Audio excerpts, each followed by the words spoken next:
तो स्मृति ईरानी बताती हुई किस तरह से घटनाक्रम था, क्या क्या आज कोर्ट में पेश किया गया और उसके बाद अब अरविंद केजरीवाल को 28 मार्च तक ईडी की रिमांड पर भेज दिया गया है, जिसका विरोध किया था अरविंद केजरीवाल और अरविंद केजरीवाल के वकील अभिषेक मनु सिंघवी ने। तो ब्रेकिंग न्यूज ये है कि अरविंद केजरीवाल की गिरफ्तारी हुई, उसके बाद रिमांड पर भेजे जाने के बाद अधिकारी केजरीवाल को अपने साथ ईडी ऑफिस लेकर चले गए और उसके बाद अब यह फैसला आया है कि 6 दिन की रिमांड पर अरविंद केजरीवाल को ले जाया गया है। इससे पहले राव रेवेन्यू कोर्ट ने मुख्यमंत्री अरविंद केजरीवाल को 28 मार्च तक ईडी की रिमांड पर भेज दिया। ईडी ने कोर्ट के सामने केजरीवाल की 10 दिन की रिमांड मांगी थी। अरविंद केजरीवाल की रिमांड पर कोर्ट में जोरदार बहस हुई। बहस में क्या क्या हुआ, क्या क्या पेश किया गया, स्मृति ईरानी ने बताया। करीब 3 घंटे की सुनवाई के दौरान दोनों पक्षों में जबरदस्त घमासान हुआ। ईडी के वकीलों ने केजरीवाल को पूरे घोटाले का मास्टरमाइंड, किंग पिन बताया, जबकि केजरीवाल के वकीलों ने मुख्यमंत्री की गिरफ्तारी को ही गैर कानूनी बताया था। विपक्ष ने भी ईडी की कार्रवाई पर सवाल उठाए। दिल्ली के मुख्यमंत्री केजरीवाल की गिरफ्तारी को लोकतंत्र की हत्या बताया था। संदीप बोल हमारे साथ जुड़ रहे हैं। संदीप, यानी 28 मार्च तक अब ईडी की रिमांड पर है। 10 दिन की मांगी थी, लेकिन फिर भी 28 मार्च तक तो मिली ईडी को रिमांड। बिल्कुल किशोर, हम लोग उसी ईडी मुख्यालय में हैं और यहीं सामने अभी थोड़ी देर पहले ही अरविंद केजरीवाल को दिल्ली पुलिस और ईडी यहां लेके गई है। और यहां अब जो प्रोसेस है वो प्रोसेस बिल्कुल सिंपल है। अब यहां पे उनका मेडिकल होगा। मेडिकल होने के बाद यहां से उनको कल जो है फ्रेश तरीके से पूछताछ होगी। खास बात यह है कि 10 दिन की रिमांड मांगी थी, 6 दिन की मिली है और कोशिश यही रहेगी कि ये जो 6 दिन मिले हैं, इस 6 दिन में जो भी तथ्य उनके पास है, जो भी डॉक्यूमेंटेशन उनके पास है, उसके बारे में पूछताछ की जा सके। 9 समन दिए थे। 9 समन में ये कहा गया था कि अरविंद केजरीवाल आए और आके इन्वेस्टिगेशन को ज्वाइन करें, लेकिन हर बार वो नहीं पहुंचे। और अब जिस तरीके के हालात बने हैं कि वो अरविंद केजरीवाल फिलहाल ईडी ऑफिस के अंदर मौजूद हैं। जी हाँ, तो जिस तरह से और कोर्ट में क्या क्या हुआ स्मृति ईरानी ने बताया। रिमांड पर भेजे जाने के बाद अधिकारी अरविंद केजरीवाल को के साथ ईडी ऑफिस चले गए हैं। राव रेवेन्यू कोर्ट ने मुख्यमंत्री अरविंद केजरीवाल को 28 मार्च तक ईडी की रिमांड पर भेज दिया है। कोर्ट के सामने केजरीवाल की 10 दिन की रिमांड रखी थी, जैसा बता रहे हैं, मांग रखी थी संदीप बोल ने जैसा बताया, लेकिन 6 दिन की 28 मार्च तक की रिमांड पर कोर्ट ने उनको भेज दिया है। कोर्ट में जोरदार इस पर बहस हुई। 3 घंटे की सुनवाई के दौरान दोनों पक्षों में जबरदस्त घमासान हुआ। वकीलों ने, ईडी के वकीलों ने केजरीवाल को पूरे घोटाले का किंग पिन बताया। केजरीवाल के वकीलों ने मुख्यमंत्री की गिरफ्तारी को गैर कानूनी बताया। विपक्ष ने ईडी की कार्रवाई पर सवाल उठाए।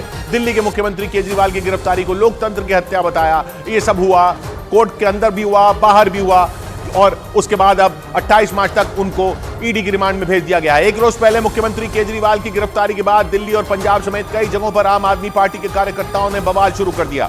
केजरीवाल की गिरफ्तारी के खिलाफ पंजाब के मोहाली में आम आदमी पार्टी के कार्यकर्ताओं का गुस्सा फूट पड़ा। हजारों की संख्या में आम आदमी पार्टी कार्यकर्ता सड़कों पर इकट्ठा हुए और केंद्र सरकार के खिलाफ जोरदार प्रदर्शन किया। लेकिन आम आदमी पार्टी के कार्यकर्ताओं पर पुलिस ने वाटर कैनन की मदद से पानी की बौछार कर दी। पानी की तेज बौछार होते ही वहां अफरा तफरी मच गई। प्रदर्शनकारी थोड़ी देर के लिए सड़क पर पीछे की तरफ भागे, लेकिन वाटर कैनन बंद होते ही वो फिर से पुलिस की बैरिकेडिंग के पास जमा होकर हंगामा और नारेबाजी करते दिखाई दिए। आम आदमी पार्टी के कार्यकर्ताओं को रोकने के लिए पुलिस ने मोहाली से चंडीगढ़ की तरफ जाने वाली सड़क पर बैरिकेडिंग लगा रखी थी, क्योंकि प्रदर्शनकारी मोहाली से चंडीगढ़ जाकर गवर्नर हाउस का घेराव करना चाहते थे। मोहाली से चंडीगढ़ में मौजूद गवर्नर हाउस की दूरी करीब 12 किलोमीटर है। पुलिस ने आम आदमी पार्टी के कार्यकर्ताओं के प्रदर्शन को देखते हुए मोहाली चंडीगढ़ हाईवे को बंद कर दिया और वहां लोहे के बड़े बड़े बैरिकेड लगा दिए। हाथों में पार्टी का झंडा लेकर वहां पहुंचे आम आदमी पार्टी के कार्यकर्ताओं ने पुलिस की बैरिकेडिंग को तोड़ने की कोशिश की। हालांकि मोहाली चंडीगढ़ हाईवे पर तैनात पुलिस वाले बैरिकेडिंग के पीछे चट्टान की तरह खड़े नजर आए। केंद्र सरकार के खिलाफ नारेबाजी करते हुए आम आदमी पार्टी के कई कार्यकर्ता वहां तैनात पुलिस वालों से भी भिड़ गए और लोहे की बैरिकेडिंग को पार करके दूसरी तरफ कूद गए। बैरिकेडिंग के दूसरी तरफ मौजूद दूसरे प्रदर्शनकारी भी वहां से कूदकर पुलिस वालों की तरफ आने की कोशिश करते दिखाई दिए। हंगामा और नारेबाजी कर रहे आम आदमी पार्टी के कार्यकर्ता लगातार वहां लगे बैरिकेड को गिराने की कोशिश करते दिखाई दिए। काले रंग की टी शर्ट पहना हुआ एक कार्यकर्ता तो बैरिकेड के ऊपर चढ़ गया और नारे लगाने शुरू कर दिए। उसके साथ कुछ महिला कार्यकर्ता भी बैरिकेड पर चढ़ने की कोशिश करती दिखाई दी। पीले रंग की पगड़ी पहना हुआ आम आदमी पार्टी का एक कार्यकर्ता वहां खड़े पुलिस वालों को हटाते हुए बैरिकेड पार करता दिखाई दिया। मोहाली से चंडीगढ़ में गवर्नर हाउस का घेराव करने निकले आम आदमी पार्टी के कार्यकर्ताओं के हाथों में केजरीवाल के समर्थन वाले पोस्टर दिखाई दिए। पोस्टरों पर मैं भी केजरीवाल लिखा नजर आया। हालांकि पुलिस ने सभी प्रदर्शनकारियों को हाईवे पर ही रोक दिया। लेकिन चंडीगढ़ में आम आदमी पार्टी के कार्यकर्ताओं ने बीजेपी दफ्तर के घेराव के लिए कूच कर दिया। हालांकि पुलिस ने प्रदर्शनकारियों को रास्ते में ही रोक दिया। इसके बाद तो आम आदमी पार्टी के कार्यकर्ताओं का गुस्सा फूट पड़ा और सड़क पर लगाई गई बैरिकेडिंग के पास हंगामा शुरू कर दिया। चंडीगढ़ में बीजेपी के दफ्तर की तरफ जाने वाली सड़क पर भारी संख्या में पुलिस वाले तैनात दिखाई दिए। सड़क को बंद करने के लिए पुलिस ने वहां बड़े बड़े ट्रक खड़े कर दिए थे। सड़क पर लगी लोहे की बैरिकेडिंग के एक तरफ भारी संख्या में पुलिस वाले मोर्चा संभाले दिखाई दिए, तो दूसरी तरफ सैकड़ों की संख्या में आम आदमी पार्टी के कार्यकर्ता इकट्ठा हुए नजर आए। आम आदमी पार्टी के कार्यकर्ता काफी देर तक बैरिकेडिंग तोड़कर बीजेपी दफ्तर की तरफ जाने की कोशिश करते दिखे। हालांकि पुलिस ने हंगामा करने वाले कई प्रदर्शनकारियों को हिरासत में ले लिया और उन्हें बसों में बैठाकर प्रदर्शन वाली जगह से दूर भेज दिया। लेकिन गिरफ्तारी और कोर्ट से रिमांड पर भेजे जाने के बाद आम आदमी पार्टी का गुस्सा फूट पड़ा। सूत्रों के मुताबिक रिमांड के मुद्दे पर दिल्ली की राउज एवेन्यू कोर्ट में दोनों पक्षों के बीच जोरदार बहस हुई। ईडी के वकील ने केजरीवाल को घोटाले का किंग पिन बताया, जबकि अरविंद केजरीवाल के वकीलों ने एक राज्य के मुख्यमंत्री की गिरफ्तारी को सरकारी एजेंसियों के दुरुपयोग की मिसाल करार दिया। कोर्ट में हुई इस बहस से पहले दोपहर करीब 12:30 बजे ईडी अफसरों का काफिला अरविंद केजरीवाल को लेकर ईडी दफ्तर से राउज एवेन्यू कोर्ट के लिए निकला। ईडी की गाड़ियां दंदनाते हुए अदालत की तरफ दौड़ती दिखाई दी। आम आदमी पार्टी के कार्यकर्ताओं के प्रदर्शन को देखते हुए ईडी दफ्तर और कोर्ट के बाहर भारी संख्या में पुलिस और आरएएफ के जवान तैनात कर दिए गए। कोर्ट पहुंचने के बाद ईडी के अफसर अरविंद केजरीवाल को लेकर सीधे जज के सामने पहुंच गए। इस दौरान कोर्ट के गलियारे से गुजरते हुए केजरीवाल का एक वीडियो सामने आया, जिसमें 10 से 12 ईडी अधिकारी उन्हें कोर्ट रूम की तरफ ले जाते नजर आए। आम आदमी पार्टी ने भी सोशल मीडिया पर एक वीडियो जारी किया, जिसमें कोर्ट में दाखिल होते हुए अरविंद केजरीवाल ये कहते सुनाई दिए कि वो चाहे जेल में रहें या बाहर, देश के लिए काम करते रहेंगे। मेरा जीवन देश के लिए समर्पित है और चाहे अंदर हो या बाहर, देश के लिए। इसके बाद राउज एवेन्यू कोर्ट में अरविंद केजरीवाल और ईडी के वकीलों के बीच जबरदस्त बहस शुरू हुई और एक दूसरे पर आरोप और प्रत्यारोप लगाने शुरू कर दिए। कोर्ट में केजरीवाल के वकीलों ने ईडी की रिमांड की मांग को खारिज करने की अपील की, जबकि ईडी के वकीलों ने शराब घोटाले की जांच के लिए अरविंद केजरीवाल की रिमांड को बेहद जरूरी बताया।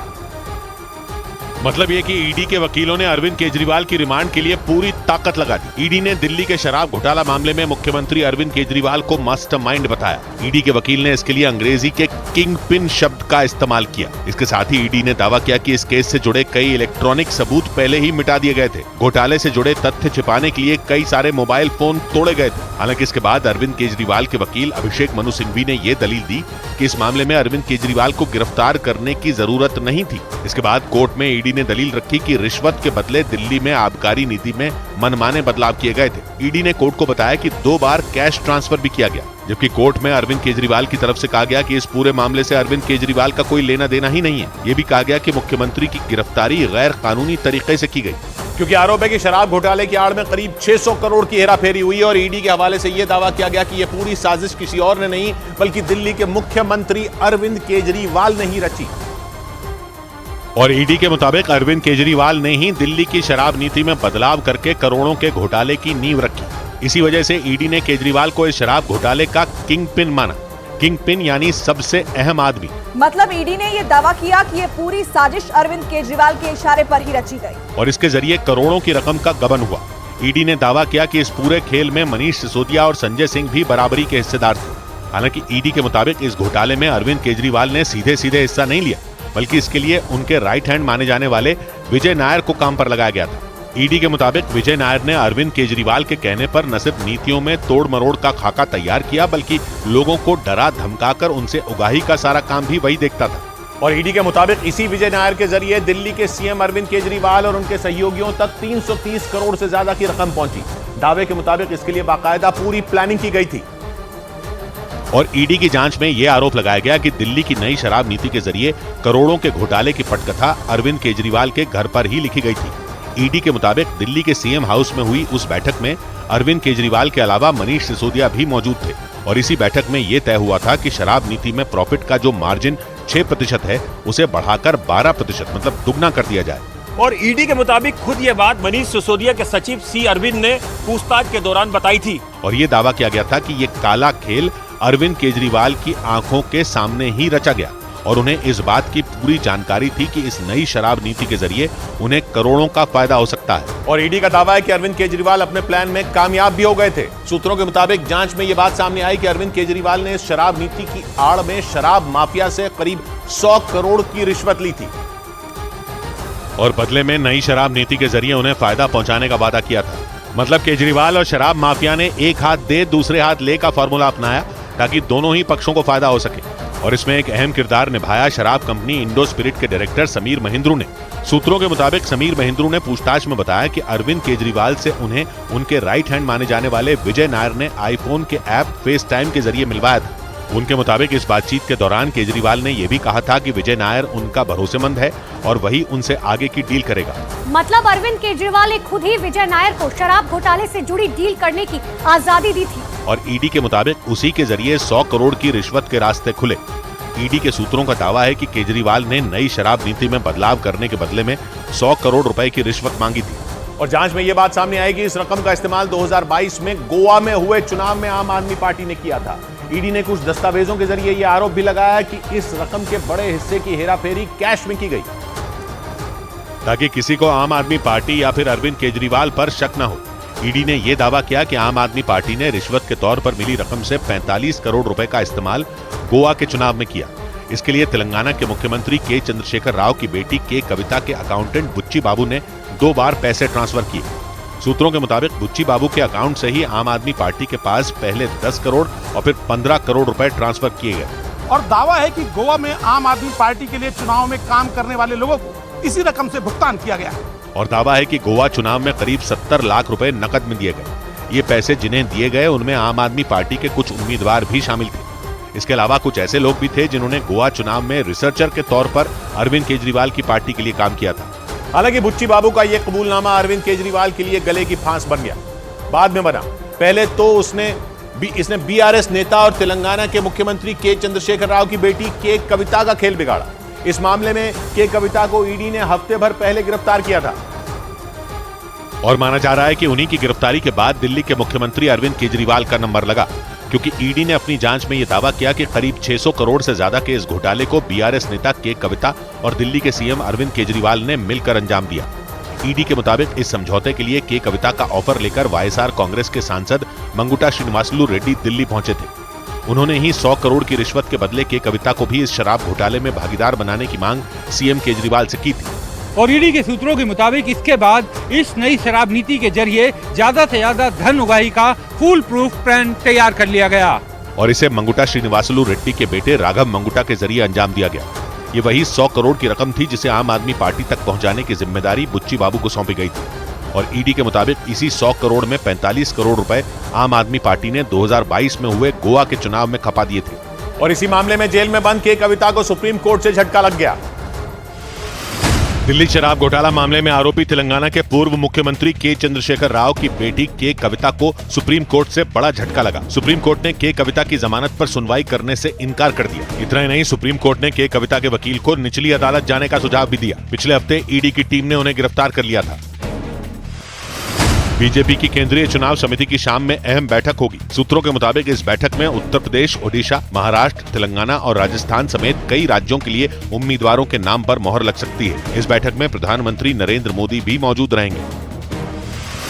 बिहार में महागठबंधन में शामिल सीपीआई ने 3 बार विधायक रह चुके अवधेश कुमार को बेगूसराय लोकसभा सीट से अपना उम्मीदवार बना दिया। इससे पहले अटकलें थीं कि कांग्रेस नेता कन्हैया कुमार को ये सीट मिल सकती है। कन्हैया कुमार ने 2019 में इसी सीट से सीपीआई के टिकट पर चुनाव लड़ा था। तब वो बीजेपी नेता गिरिराज सिंह से चुनाव हार गए थे। इस बीच दिल्ली में आम आदमी पार्टी के प्रदर्शन के दौरान दिल्ली सरकार के कई मंत्री भी हिरासत में ले लिए गए। प्रदर्शन कर रही दिल्ली की मंत्री आतिशी को पुलिस बस में भरकर ले गई और इस दौरान आम आदमी पार्टी के कार्यकर्ताओं ने उन्हें घेर लिया। जैसे ही महिला पुलिसकर्मी आतिशी को हिरासत में लेने आई, वहां मौजूद तमाम कार्यकर्ताओं ने उनके चारों तरफ घेरा बना लिया और इसके बाद तो आतिशी को वहां से ले जाने में पुलिसकर्मियों के पसीने छूट गए। सैकड़ों कार्यकर्ताओं के साथ प्रदर्शन कर रही आतिशी को पुलिस ने जैसे तैसे बस में बैठा दिया, लेकिन इसके बाद भी उनकी नारेबाजी बंद नहीं हुई। वो उस बस की खिड़की से बाहर निकलकर नारे लगाती रहीं। लोकतंत्र पर हमला है, ये देश के लोगों के अधिकारों पर हमला है। और आतिशी की ही तरह पुलिस ने दिल्ली सरकार में मंत्री सौरभ भारद्वाज को भी हिरासत में ले लिया। इस दौरान उन्होंने पुलिस स्टेशन के अंदर बैठकर ही गाने गाना शुरू कर दिया। उनके साथ कई कार्यकर्ता भी मौजूद रहे।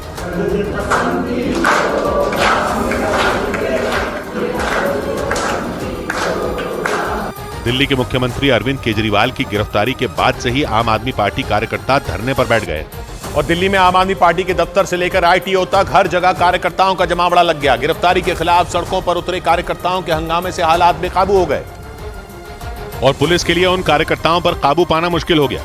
दिल्ली के आईटीओ इलाके में तो आम आदमी पार्टी के कार्यकर्ता बीच सड़क पर ही बैठ गए। एक लाइन में बैठे कार्यकर्ताओं ने वहां बैठकर नारेबाजी करना शुरू कर दिया, जिसकी वजह से सड़क पर लंबा जाम लग गया। इस दौरान जब पुलिस उन्हें हटाने पहुंची तो वो वहां से हिलने को भी राजी नहीं हुए। इसके बाद पुलिस को जबरदस्ती उन्हें खींचकर वहां से हटाना पड़ा। ऐसा ही प्रदर्शन वहां राउज एवेन्यू कोर्ट के बाहर भी दिखाई दिया।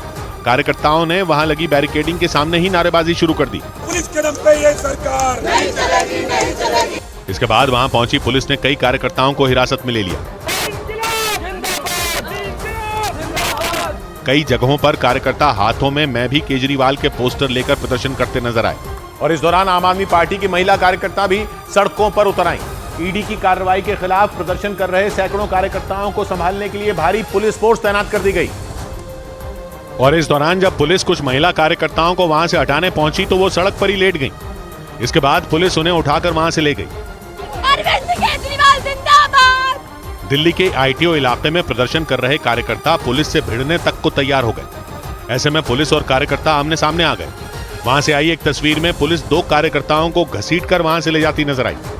इस दौरान वहां मौजूद एक महिला कार्यकर्ता उनके पास बैठकर ही नारे लगाती रही। इसके बाद पुलिस ने उस महिला कार्यकर्ता को भी हिरासत में ले लिया। आईटीओ इलाके में इतनी बड़ी संख्या में कार्यकर्ता पहुंच गए कि वहां ट्रैफिक की दिक्कत खड़ी हो गई। ऐसे में पुलिस ने सख्ती दिखाते हुए सड़क पर बैठे एक एक कार्यकर्ता को वहां से हटा दिया।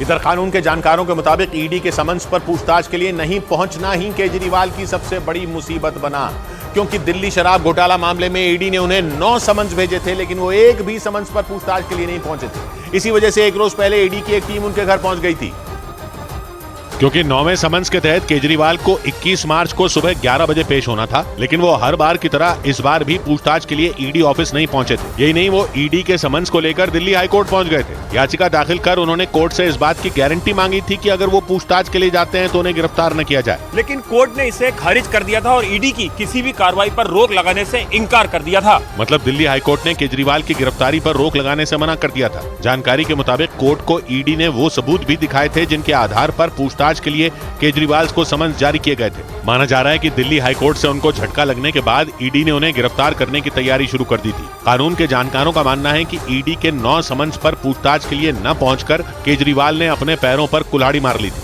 और सूत्रों के मुताबिक दिल्ली के मुख्यमंत्री अरविंद केजरीवाल को गिरफ्तार करने से पहले ईडी के बड़े अधिकारियों ने एक बैठक की थी। दावा किया गया कि दिल्ली हाईकोर्ट से केजरीवाल को राहत नहीं मिलने के बाद जांच एजेंसी के अधिकारियों ने यह बैठक की थी।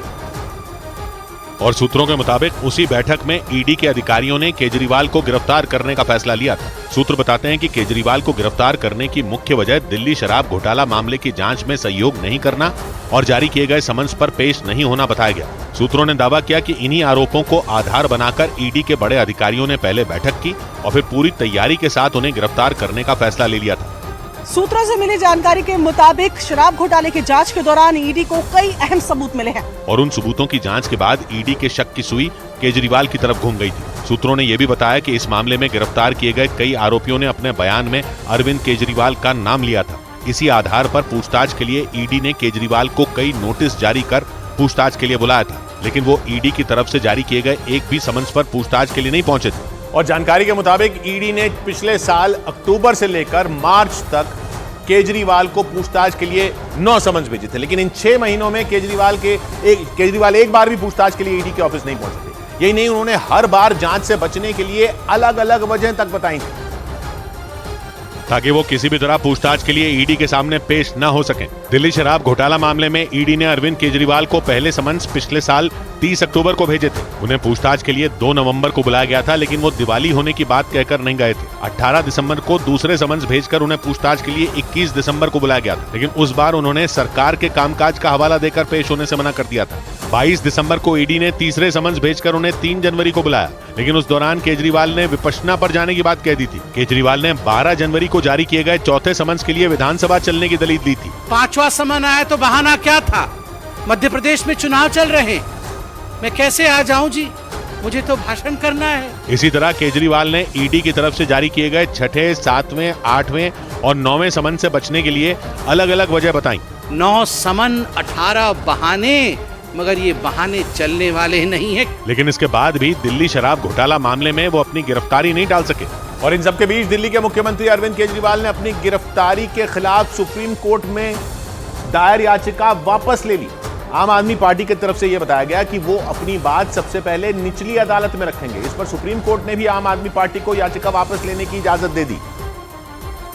जबकि केजरीवाल की गिरफ्तारी के खिलाफ दायर याचिका के बाद ईडी ने भी सुप्रीम कोर्ट में कैविएट दाखिल कर दिया था। यानी ईडी ने यह अपील की थी कि केजरीवाल की याचिका पर कोई भी फैसला लेने से पहले उसका पक्ष भी सुना जाए। लेकिन ऐन वक्त पर आम आदमी पार्टी ने अपनी रणनीति बदल दी। केजरीवाल की लीगल टीम की तरफ से आम आदमी पार्टी को निचली अदालत जाने की सलाह दी गई और वहाँ राहत न मिलने पर आम आदमी पार्टी हाई कोर्ट जाएगी। और उसके बाद भी राहत नहीं मिलने की स्थिति में केजरीवाल सुप्रीम कोर्ट का रुख कर सकेंगे। बताया गया कि लीगल टीम की सलाह के बाद ही आम आदमी पार्टी ने सुप्रीम कोर्ट से याचिका वापस लेने का फैसला लिया। इसको लीगल टीम की तरफ से डिसाइड किया है कि अब इसको लोअर कोर्ट के थ्रू आगे प्रोसीड किया जाएगा। कानून के जानकारों के मुताबिक आम आदमी पार्टी को अगर सुप्रीम कोर्ट से झटका लगता तो केजरीवाल की जमानत पर संकट आ जाता और उनके पास आगे जाने का कोई रास्ता ही नहीं बचता। इसीलिए सोच समझकर सुप्रीम कोर्ट को सबसे आखिरी दांव के रूप में रखने का फैसला लिया गया। उधर बिहार के सुपौल में एक पुल का हिस्सा अचानक गिर पड़ा। बिहार के सुपौल में बन रहे राज्य के सबसे लंबे पुल का एक हिस्सा अचानक नीचे गिर गया। इस घटना में एक मजदूर की मौत हो गई जबकि कई लोग घायल हो गए। इस पुल का निर्माण भारतमाला प्रोजेक्ट के तहत किया जा रहा है।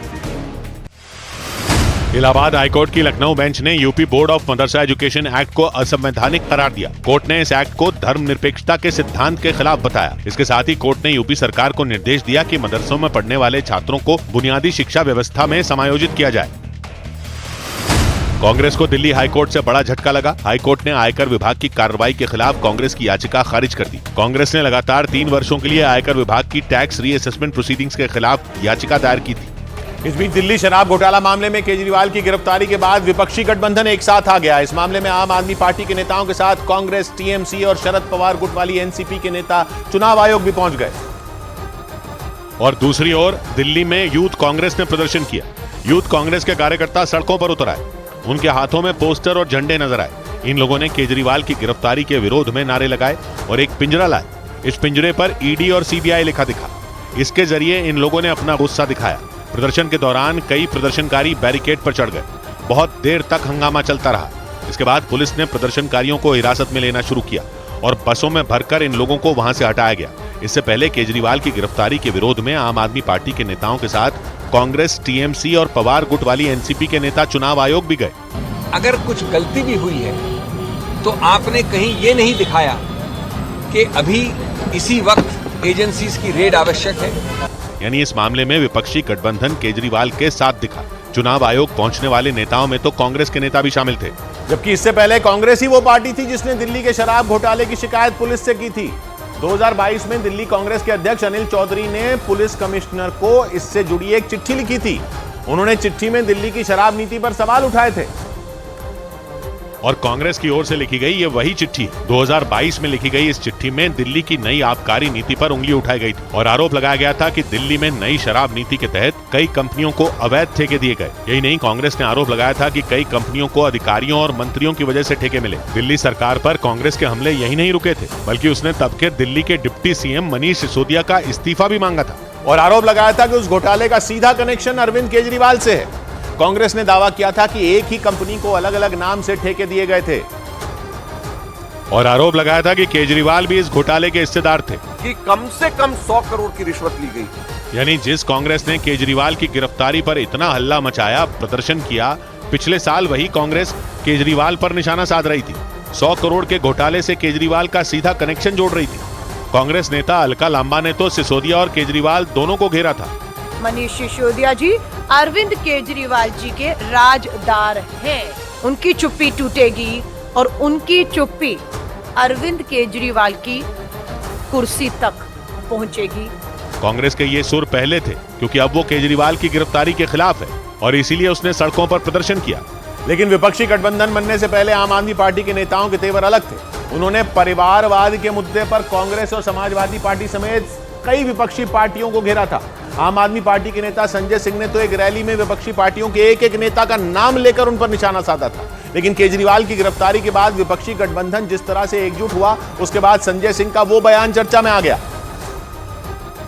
क्योंकि आज पूरा हिंदुस्तान चंद परिवारों के कब्जे में है। चंद परिवारों ने देश की राजनीति पर कब्जा कर लिया है। पूरब से लेकर पश्चिम तक, उत्तर से लेकर दक्षिण तक चंद परिवारों का देश की राजनीति पर कब्जा है।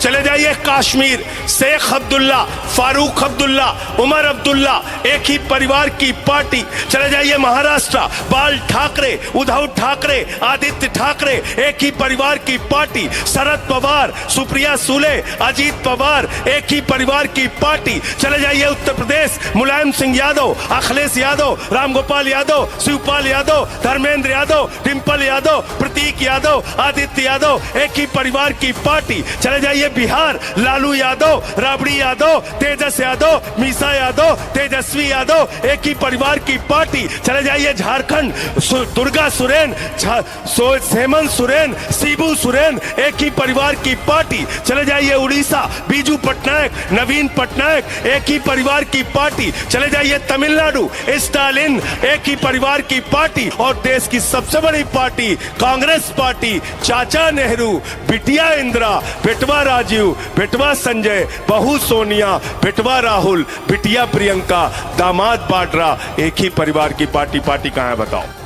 इस बीच अरविंद केजरीवाल के गिरफ्तार होने के बाद उनका एक पुराना बयान वायरल हो गया। इस बयान से जुड़ा वीडियो बीजेपी ने भी शेयर किया, क्योंकि इसमें केजरीवाल ने कहा था कि कोई मंत्री हो या फिर मुख्यमंत्री अगर वो चोरी करेगा तो उसे जेल जाना पड़ेगा। और अरविंद केजरीवाल की गिरफ्तारी के बाद बीजेपी ने उनका यही पुराना बयान शेयर कर दिया। और मनीष, कल को अगर मैं चोरी करूंगा तो मैं भी तुम्हारा सगा नहीं लगता, मेरे को भी जेल जाना पड़ेगा। इस वीडियो में केजरीवाल ने डंके की चोट पर बोला था कि मुख्यमंत्री हो या मंत्री, जो चोरी करेगा वो जेल की हवा खाएगा। कल को अगर मनीष सिसोदिया चोरी करेंगे तो मनीष सिसोदिया केजरीवाल का कुछ नहीं लगता, उसको जेल जाना पड़ेगा। अरविंद केजरीवाल का ये पुराना बयान उनके गिरफ्तार होते ही चर्चा का मुद्दा बन गया, क्योंकि भ्रष्टाचार के खिलाफ सख्त कानून और नेताओं को कड़ी सजा देने की मांग करने वाले केजरीवाल खुद गिरफ्तार हो गए। बीजेपी ने ये वीडियो शेयर करते हुए लिखा कि अरविंद केजरीवाल की इच्छा पूरी हो गई। एक दिन पहले अपनी गिरफ्तारी को रोकने के लिए उन्होंने ईडी चोटी का जोर लगा दिया था और कोर्ट में अपील की थी कि अगर वो पूछताछ के लिए ईडी दफ्तर जाते हैं तो उन्हें गिरफ्तार न किया जाए, लेकिन कोर्ट ने उनकी गिरफ्तारी पर रोक नहीं लगाई थी। और इसके कुछ ही घंटों बाद ईडी की टीम उनके घर पहुंच गई थी और अरविंद केजरीवाल को गिरफ्तार करके अपने साथ ले गई थी। इधर मध्य प्रदेश के धार में मौजूद भोजशाला परिसर में एएसआई के सर्वे के मामले में मुस्लिम पक्ष को बड़ा झटका लगा। सुप्रीम कोर्ट ने मध्य प्रदेश के धार जिले में मौजूद भोजशाला के एएसआई सर्वे पर रोक लगाने से इनकार कर दिया। अदालत ने मुस्लिम पक्ष की याचिका खारिज करते हुए साफ कर दिया कि इस मामले में फिलहाल कोई आदेश जारी नहीं होगा। इस बीच एएसआई ने हाईकोर्ट के आदेश के बाद भोजशाला के सर्वे का काम शुरू कर दिया। प्रधानमंत्री नरेंद्र मोदी को भूटान के सर्वोच्च नागरिक सम्मान order of the Druk Gyalpo से नवाजा गया। वो भूटान में ये सम्मान पाने वाले पहले ऐसे व्यक्ति हैं जिन्हें दूसरे देश के प्रमुख के तौर पर यह प्रतिष्ठित पुरस्कार दिया गया। इससे पहले भूटान का सर्वोच्च नागरिक सम्मान भूटानी नागरिकों को ही दिया जाता था। प्रधानमंत्री नरेंद्र मोदी की भूटान यात्रा के दौरान दोनों देशों ने पेट्रोलियम, ऊर्जा, खेल और स्वास्थ्य के क्षेत्र से जुड़े 7 समझौतों पर हस्ताक्षर किए। इससे पहले प्रधानमंत्री के भूटान पहुंचने पर उनका जोरदार स्वागत किया गया। इसके बाद पीएम ने भूटान के प्रधानमंत्री और भूटान नरेश से मुलाकात की। इस बीच ईडी और केंद्र सरकार के खिलाफ आम आदमी पार्टी के कार्यकर्ताओं का गुस्सा हरियाणा के कुरुक्षेत्र में भी फूटा। सड़कों पर प्रदर्शन के लिए उतरे कार्यकर्ताओं को जब पुलिस वालों ने रोका तो वो उनसे उलझ पड़े और सड़क पर लगे बैरिकेड को तोड़ने की कोशिश करते दिखे। पुलिस के बैरिकेड पर चढ़ा एक कार्यकर्ता वहां मौजूद पेड़ की टहनी से लटक गया और अपने पैरों से बैरिकेडिंग पर धक्के मारने शुरू कर दिए। उस प्रदर्शनकारी ने पुलिस के बैरिकेड पर 10 से ज्यादा बार धक्के मारे। हालांकि इस दौरान बैरिकेड के दूसरी तरफ मौजूद पुलिस वालों ने बैरिकेड को गिरने से रोके रखा। आम आदमी पार्टी के कुछ दूसरे कार्यकर्ता भी बैरिकेड पर चढ़े हुए दिखाई दिए।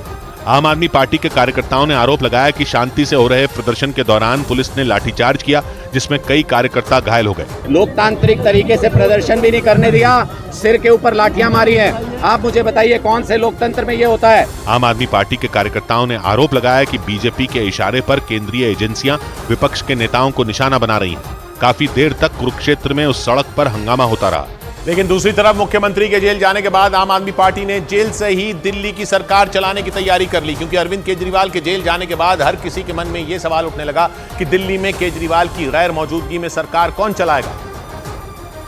लेकिन आम आदमी पार्टी के सूत्रों के मुताबिक अरविंद केजरीवाल को इस बात का एहसास था कि ईडी उन्हें कभी भी गिरफ्तार कर सकती है, इसलिए उन्होंने पहले से प्लान बी तैयार कर लिया था। सूत्रों ने बताया कि आम आदमी पार्टी ने पहले यह तय किया था कि अगर इस्तीफा देने की नौबत आई तो दिल्ली की शिक्षा मंत्री आतिशी दिल्ली की सरकार चलाएंगी। हालांकि एक रोज पहले गिरफ्तारी के बाद अरविंद केजरीवाल ने मुख्यमंत्री पद से इस्तीफा नहीं दिया था। आम आदमी पार्टी नेता आतिशी ने दो टूक कह दिया कि आम आदमी पार्टी जेल से ही दिल्ली की सरकार चलाएगी। हमने शुरू से स्पष्ट किया है कि अगर जरूरत पड़ेगी तो अरविंद केजरीवाल जी जेल से सरकार चलाएंगे। मतलब ये कि आम आदमी पार्टी इस परिस्थिति के लिए पहले से तैयारी कर रही थी, क्योंकि काफी लंबे वक्त से शराब घोटाला मामले में मुख्यमंत्री अरविंद केजरीवाल पर गिरफ्तारी की तलवार लटक रही थी। जानकारों के मुताबिक भारत के संविधान में ऐसा कोई प्रावधान नहीं है जिसमें किसी भी मामले में गिरफ्तारी के बाद आरोपी मुख्यमंत्री को इस्तीफा देना ही होगा। और सूत्रों के मुताबिक इसी वजह से आम आदमी पार्टी और अरविंद केजरीवाल ने जेल से सरकार चलाने का प्लान तैयार किया था। लेकिन जेल से सरकार चलाने की राह में आम आदमी पार्टी को कई तरह की कानूनी चुनौतियों का सामना करना पड़ सकता है, क्योंकि सूत्रों के मुताबिक तिहाड़ जेल के मैनुअल यानी नियम कायदों में जेल से सरकार चलाने का कोई प्रावधान ही नहीं है। मतलब यह कि भले ही आम आदमी पार्टी ने जेल से सरकार चलाने की तैयारी की हो, लेकिन इसकी इजाजत शायद ही उसे जेल प्रशासन से मिले। सूत्रों के मुताबिक दिल्ली की तिहाड़ जेल के मैनुअल में किसी भी मुख्यमंत्री के जेल से सरकार चलाने का प्रावधान नहीं है। जेल मैनुअल एक रूल बुक होती है जिसमें जेल में बंद कैदियों के लिए नियम कायदे लिखे होते हैं। जेल प्रशासन इसी के हिसाब से काम करता है। जेल मैनुअल के मुताबिक जेल में बंद कैदी को हफ्ते में 2 बार उसके रिश्तेदारों और परिजनों से मुलाकात कराई जाती है। आरोपी को 10 लोगों के नाम देने होते हैं और वो लोग ही जेल में फोन करके मिलने की तारीख और समय मांग सकते हैं। एक बार मुलाकात में सिर्फ 3 लोग ही जेल में आरोपी से मिल सकते हैं। मतलब ये कि अगर अरविंद केजरीवाल जेल से सरकार चलाते हैं तो इसमें उन्हें कई तरह की दिक्कतें सामने आ सकती हैं, क्योंकि नियमों के मुताबिक जेल से सरकारी फाइलें साइन नहीं कराई जा सकती। और अगर फाइलों पर साइन कराना भी हो तो जेल सुपरिटेंडेंट से लिखित इजाजत लेनी होगी। एक राज्य के मुख्यमंत्री के कंधों पर कई तरह की जिम्मेदारियां होती हैं। कैबिनेट की बैठक के अलावा मुख्यमंत्री को दिन भर अफसरों के साथ बैठकें करनी पड़ती हैं और जेल में रहते हुए ये सारी चीजें संभव नहीं है। और जिस शराब घोटाला मामले में अरविंद केजरीवाल को गिरफ्तार किया गया, वो शराब नीति 3 साल पहले बनाई गई थी। उस दौरान दिल्ली के डिप्टी सीएम रहे मनीष सिसोदिया ने नई शराब नीति लाने का ऐलान किया था और वो तारीख थी 22 मार्च 2021।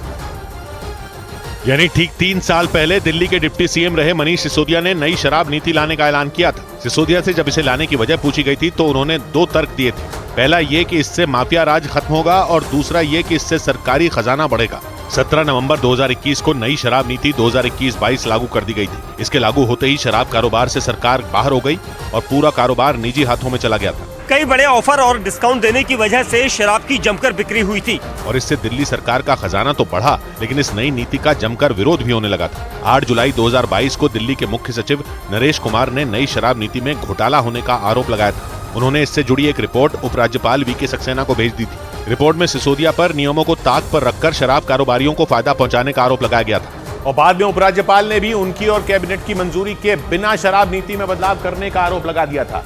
22 जुलाई 2022 को दिल्ली के उपराज्यपाल ने मुख्य सचिव की रिपोर्ट के आधार पर मामले की जांच सीबीआई से कराने की सिफारिश कर दी थी। और उसी दौरान विवाद बढ़ता देख दिल्ली सरकार ने 28 जुलाई 2022 को नई शराब नीति रद्द कर दी थी। इसके पीछे दलील ये दी गई थी कि खुदरा और थोक कारोबारियों के शराब के धंधे से हटने की वजह से ऐसा किया गया। बाद में 17 अगस्त 2022 को सीबीआई ने मनीष सिसोदिया, 3 रिटायर्ड सरकारी अफसर, 9 शराब कारोबारी और 2 कंपनियों के खिलाफ केस दर्ज कर लिया था। इन पर भ्रष्टाचार से जुड़ी धाराओं के तहत केस दर्ज किए गए थे। 19 अगस्त को दिल्ली के उप मुख्यमंत्री मनीष सिसोदिया से जुड़े घर और ठिकाने समेत 7 राज्यों के 31 ठिकानों पर छापे मारे गए। और इसके बाद सिसोदिया ने दावा किया था कि सीबीआई को कुछ नहीं मिला। 3 दिन बाद 22 अगस्त 2022 को ईडी ने सीबीआई से मामले की जानकारी लेकर मनी लॉन्ड्रिंग का केस दर्ज कर लिया था। क्योंकि सिसोदिया के पास ही आबकारी विभाग था, इसलिए उन्हें इसमें मुख्य आरोपी बनाया गया। कई बार पूछताछ के बाद जांच एजेंसी ने 26 फरवरी को उन्हें गिरफ्तार कर लिया था। सिसोदिया पर आरोप लगाया गया था कि उन्होंने मनमाने और एक तरफा फैसले लिए थे। उनके फैसलों की वजह से सरकारी खजाने को भारी नुकसान पहुंचा और शराब कारोबारियों को फायदा हुआ। इस बीच ओडिशा के मुख्यमंत्री नवीन पटनायक की पार्टी बीजेडी और बीजेपी में गठबंधन पर बात नहीं बनी।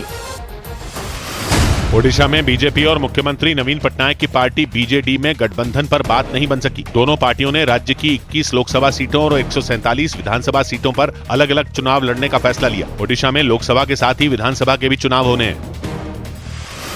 बीजेपी ने लोकसभा उम्मीदवारों की चौथी लिस्ट जारी कर दी। इस लिस्ट में तमिलनाडु के लिए 14 प्रत्याशियों के नाम और पुदुचेरी सीट के उम्मीदवार का नाम शामिल है। एक रोज पहले बीजेपी ने तमिलनाडु के 9 उम्मीदवारों के नामों का ऐलान किया था।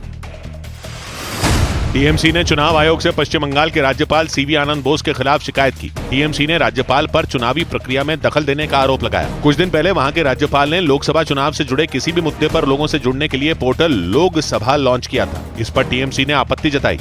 इधर दिल्ली शराब घोटाला मामले में अरविंद केजरीवाल समेत 16 लोग गिरफ्तार किए जा चुके हैं। केजरीवाल से पहले दिल्ली के पूर्व डिप्टी सीएम मनीष सिसोदिया, राज्यसभा सांसद संजय सिंह और पूर्व मुख्यमंत्री के चंद्रशेखर राव की बेटी के कविता की गिरफ्तारी की जा चुकी है। और सूत्रों के मुताबिक पूछताछ के दौरान के कविता ने कई बार इस मामले में अरविंद केजरीवाल का नाम लिया था। इसी वजह से ये आशंका जताई जाने लगी थी कि शराब घोटाला मामले में किसी भी वक्त केजरीवाल की गिरफ्तारी हो सकती है, और हुआ भी बिल्कुल वैसा ही। एक रोज पहले शाम करीब 7 बजे ईडी की एक टीम मुख्यमंत्री अरविंद केजरीवाल के घर पहुंची थी और 2 घंटे की पूछताछ के बाद रात करीब 9 बजे केजरीवाल को गिरफ्तार कर लिया गया था। दिल्ली शराब घोटाला मामले में इस साल ये दूसरी गिरफ्तारी है, क्योंकि केजरीवाल से पहले तेलंगाना के पूर्व मुख्यमंत्री के चंद्रशेखर राव की बेटी के कविता को कुछ रोज पहले ही ईडी ने गिरफ्तार किया था। जानकारी के मुताबिक शराब घोटाला मामले में गिरफ्तारी का सिलसिला सितंबर 2022 में शुरू हुआ था। इस मामले में सीबीआई ने सबसे पहले आम आदमी पार्टी के नेता विजय नायर को गिरफ्तार किया था। उनके बाद हैदराबाद के शराब कारोबारी अभिषेक बोयिनपल्ली और समीर महेंद्रू की गिरफ्तारी हुई थी। लेकिन गिरफ्तारी का यह सिलसिला यही नहीं थमा। इस घोटाले में अमित अरोड़ा नाम के शराब कारोबारी को भी गिरफ्तार किया गया था। इन्हें इस घोटाले का मिडलमैन यानी बिचौलिया बताया गया। अमित अरोड़ा की गिरफ्तारी 2022 में हुई थी। लेकिन दिल्ली के शराब घोटाला मामले में सबसे ज्यादा गिरफ्तारियां 2023 में हुई। उस साल जांच एजेंसियों ने शराब कारोबारी गौतम मल्होत्रा, राघव मंगुटा और दिनेश अरोड़ा समेत कई लोगों को गिरफ्तार किया था। लेकिन 2023 में सबसे बड़ी गिरफ्तारी मनीष सिसोदिया के रूप में हुई थी। तब वो दिल्ली के उप मुख्यमंत्री थे, लेकिन 26 फरवरी 2023 को गिरफ्तारी के बाद उन्हें पद से इस्तीफा देना पड़ा था। उनके बाद 4 अक्टूबर 2023 को आम आदमी पार्टी के वरिष्ठ नेता और राज्यसभा सांसद संजय सिंह को भी गिरफ्तार कर लिया गया था। इसी वजह से आम आदमी पार्टी को बड़ा झटका लगा था। सूत्रों ने दावा किया कि शराब कारोबारी दिनेश अरोड़ा, संजय सिंह, मनीष सिसोदिया और विजय नायर के बेहद करीबी हैं। जानकारी के मुताबिक बाद में दिनेश अरोड़ा सरकारी गवाह बन गए और पूछताछ में उन्होंने आम आदमी पार्टी के नेताओं के नाम उगल दिए थे। इस बीच हिमाचल प्रदेश के 3 विधायकों ने इस्तीफा दे दिया। हिमाचल प्रदेश में पिछले महीने हुए राज्यसभा चुनाव में बीजेपी के प्रत्याशी को वोट देने वाले 3 निर्दलीय विधायकों ने इस्तीफा दे दिया। खबर है कि ये तीनों बीजेपी में शामिल हो सकते हैं। जम्मू कश्मीर के पूर्व मुख्यमंत्री गुलाम नबी आजाद की पार्टी डीपीएपी को चुनाव आयोग ने बाल्टी चिन्ह आवंटित किया। गुलाम नबी आजाद ने कांग्रेस छोड़ने के बाद पिछले साल ये पार्टी बनाई थी। उनकी पार्टी डीपीएपी ने जम्मू कश्मीर की सभी 5 लोकसभा सीटों पर चुनाव लड़ने का ऐलान किया है। उत्तर प्रदेश के बदायूं हत्याकांड में शामिल जावेद नाम के दूसरे आरोपी को 14 दिन की न्यायिक हिरासत में जेल भेज दिया गया। जावेद पर आरोप है कि उसने हत्या में शामिल साजिद की मदद की थी। आरोप है कि मंगलवार को साजिद ने 2 बच्चों की धारदार हथियार से गला रेतकर हत्या कर दी थी। इसके एक दिन बाद पुलिस ने आरोपी साजिद को मुठभेड़ में मार गिराने का दावा किया था। इधर राजस्थान की राजधानी जयपुर में भी आम आदमी पार्टी के कार्यकर्ताओं का गुस्सा फूट पड़ा। उन्होंने अरविंद केजरीवाल के खिलाफ हुई कार्रवाई का जमकर विरोध किया और जबरन जयपुर के बीजेपी दफ्तर में घुसने की कोशिश की। लेकिन वहां पुलिसकर्मी उनके सामने किसी चट्टान की तरह खड़े हो गए और आम आदमी पार्टी के कार्यकर्ताओं को बीजेपी दफ्तर में घुसने से रोक दिया। तभी वहां बैरिकेड के पास ही उन्होंने नारेबाजी शुरू कर दी।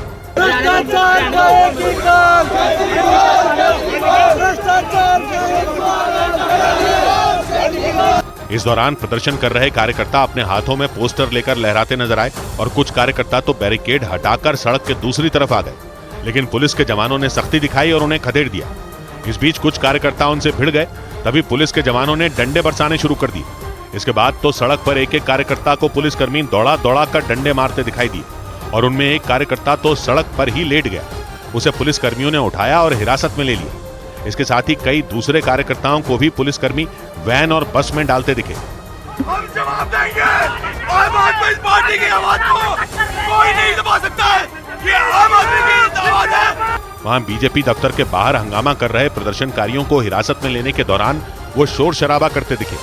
कार्यकर्ताओं ने पुलिस की कार्रवाई का विरोध करते हुए उस बस के अंदर भी नारे लगाए। वहीं अरविंद केजरीवाल देश के पहले ऐसे मुख्यमंत्री बन गए जिन्हें मुख्यमंत्री पद पर रहते हुए गिरफ्तार किया गया। हालांकि इससे पहले भी किसी मामले में आरोप लगने या दोषी पाए जाने पर कई मुख्यमंत्री को जेल की हवा खानी पड़ी है, लेकिन उन लोगों ने जेल जाने से पहले अपनी कुर्सी छोड़ दी थी। जबकि दिल्ली के मुख्यमंत्री अरविंद केजरीवाल ने इस्तीफा देने से इनकार कर दिया। 75 वर्ष में पहली बार एक पदासीन मुख्यमंत्री को कल रात को गिरफ्तार किया गया है। यही वजह रही कि सीएम की कुर्सी पर रहते हुए गिरफ्तार किए जाने वाले वो देश के पहले मुख्यमंत्री बन गए। क्योंकि देश में पहले भी कई मुख्यमंत्रियों पर शिकंजा कसा गया, लेकिन गिरफ्तारी से पहले उन्होंने अपनी कुर्सी छोड़ दी थी। कुछ दिन पहले ही झारखंड के पूर्व मुख्यमंत्री हेमंत सोरेन ने भी ऐसा ही किया था। 31 जनवरी को गिरफ्तार किए जाने से ठीक पहले उन्होंने राज्यपाल को इस्तीफा सौंप दिया था। हेमंत सोरेन को जमीन घोटाले के एक मामले में ईडी ने गिरफ्तार किया था। साल 1997 में लालू प्रसाद यादव ने भी खुद पर गिरफ्तारी की तलवार लटकने के बाद बिहार के मुख्यमंत्री का पद छोड़ दिया था, क्योंकि सीबीआई ने चारा घोटाले के एक मामले में उनके खिलाफ वारंट जारी कर दिया था। यही वजह रही कि तब लालू प्रसाद यादव ने चौंकाने वाला फैसला लेते हुए मुख्यमंत्री की कुर्सी पर अपनी पत्नी राबड़ी देवी को बैठा दिया था। हेमंत सोरेन और लालू प्रसाद यादव के अलावा तमिलनाडु में जयललिता, कर्नाटक में बीएस येडियुरप्पा और मध्य प्रदेश में उमा भारती को भी गिरफ्तारी से पहले मुख्यमंत्री का पद छोड़ना पड़ा था। इधर जेल में बंद यूट्यूबर एल्विश यादव को कोर्ट से राहत मिल गई। नशे के लिए सांपों के जहर की सप्लाई के मामले में गिरफ्तार हुए यूट्यूबर एल्विश यादव को कोर्ट से जमानत मिल गई। उन्हें 17 मार्च को उत्तर प्रदेश की नोएडा पुलिस ने गिरफ्तार किया था। पश्चिम बंगाल में शिक्षक भर्ती घोटाले को लेकर ईडी ने राज्य के मंत्री चंद्रनाथ सिन्हा के आवास पर छापेमारी की। बताया गया कि मंत्री के आवास के अलावा भी कई जगहों पर छापे मारे गए। कांग्रेस के राष्ट्रीय प्रवक्ता रोहन गुप्ता ने पार्टी से इस्तीफा दे दिया। इसके साथ ही उन्होंने बिना नाम लिए पार्टी के कुछ बड़े नेताओं पर गंभीर आरोप भी लगाए। कांग्रेस ने उन्हें अहमदाबाद पूर्व सीट से टिकट दिया था, लेकिन बाद में उन्होंने चुनाव लड़ने से इनकार कर दिया था। इस बीच सूत्रों के हवाले से खबर आई कि गिरफ्तारी के बाद पहली रात ईडी मुख्यालय में अरविंद केजरीवाल को नींद नहीं आई। उन्हें वहां लॉकअप में रखा गया था। सूत्रों के मुताबिक रात भर वो अपनी गिरफ्तारी की वजह से काफी बेचैन रहे और यही वजह रही कि ईडी के लॉकअप में वो रात को सो नहीं पाए। सूत्रों के मुताबिक अरविंद केजरीवाल ने बड़ी मुश्किल से लॉकअप के अंदर पहली रात काटी। ईडी मुख्यालय में कई कैमरे लगे हैं और उन कैमरों के जरिए कंट्रोल रूम 24 घंटे लॉकअप की निगरानी करता है, ताकि लॉकअप में बंद आरोपी की हरकत पर आसानी से नजर रखी जा सके। और इस दौरान केजरीवाल भी कैमरे की निगरानी में रहे। इसके साथ ही आसपास सुरक्षा कर्मी भी तैनात रहे। ईडी दफ्तर की 3 मंजिला इमारत में 2 लॉकअप हैं और दोनों ही लॉकअप ग्राउंड फ्लोर पर बने हैं। बताया गया कि उनमें एक लॉकअप में अरविंद केजरीवाल को बंद करके रखा गया था। सूत्रों के मुताबिक उस लॉकअप में वो रात भर परेशान रहे और उन्हें नींद नहीं आई। हालांकि अपील करने पर उनके घर से कंबल और दवाइयां मंगवाकर उन्हें दी गई। नियमों के मुताबिक ईडी की गिरफ्त में आए किसी भी आरोपी को अपील के बाद दवाइयां और जरूरत का सामान दिया जा सकता है। और इसी अपील के बाद केजरीवाल को भी दवाइयां और जरूरत की चीजें ईडी के दफ्तर में मुहैया कराई गई। लेकिन सूत्रों ने दावा किया कि केजरीवाल लॉकअप में ठीक से सो नहीं पाए और सुबह जल्दी उठ गए। इसके बाद उन्हें लॉकअप के अंदर ही नाश्ता दिया गया और उन्होंने अपनी रूटीन की दवाइयां ली। वहीं सूत्रों ने दावा किया कि अरविंद केजरीवाल की परेशानी अभी और बढ़ सकती है, क्योंकि शराब घोटाला मामले में ईडी ने उनसे सवाल जवाब करने के लिए स्पेशल टीम तैयार कर ली। सूत्रों के मुताबिक ये स्पेशल टीम कैमरे के सामने उनसे पूछताछ करेगी। और अरविंद केजरीवाल से पूछताछ के लिए ईडी ने 5 सदस्यों की टीम बना दी। बताया गया कि एडिशनल डायरेक्टर की देखरेख में इस टीम का गठन किया गया, जिसमें ईडी के अधिकारियों के अलावा 2 असिस्टेंट डायरेक्टरों को भी शामिल किया गया, जो कैमरे के सामने बिठाकर केजरीवाल से कड़ी पूछताछ करेंगे। और पूछताछ के दौरान सिर्फ वीडियो रिकॉर्डिंग ही नहीं, बल्कि लिखित बयान भी दर्ज किए जाएंगे।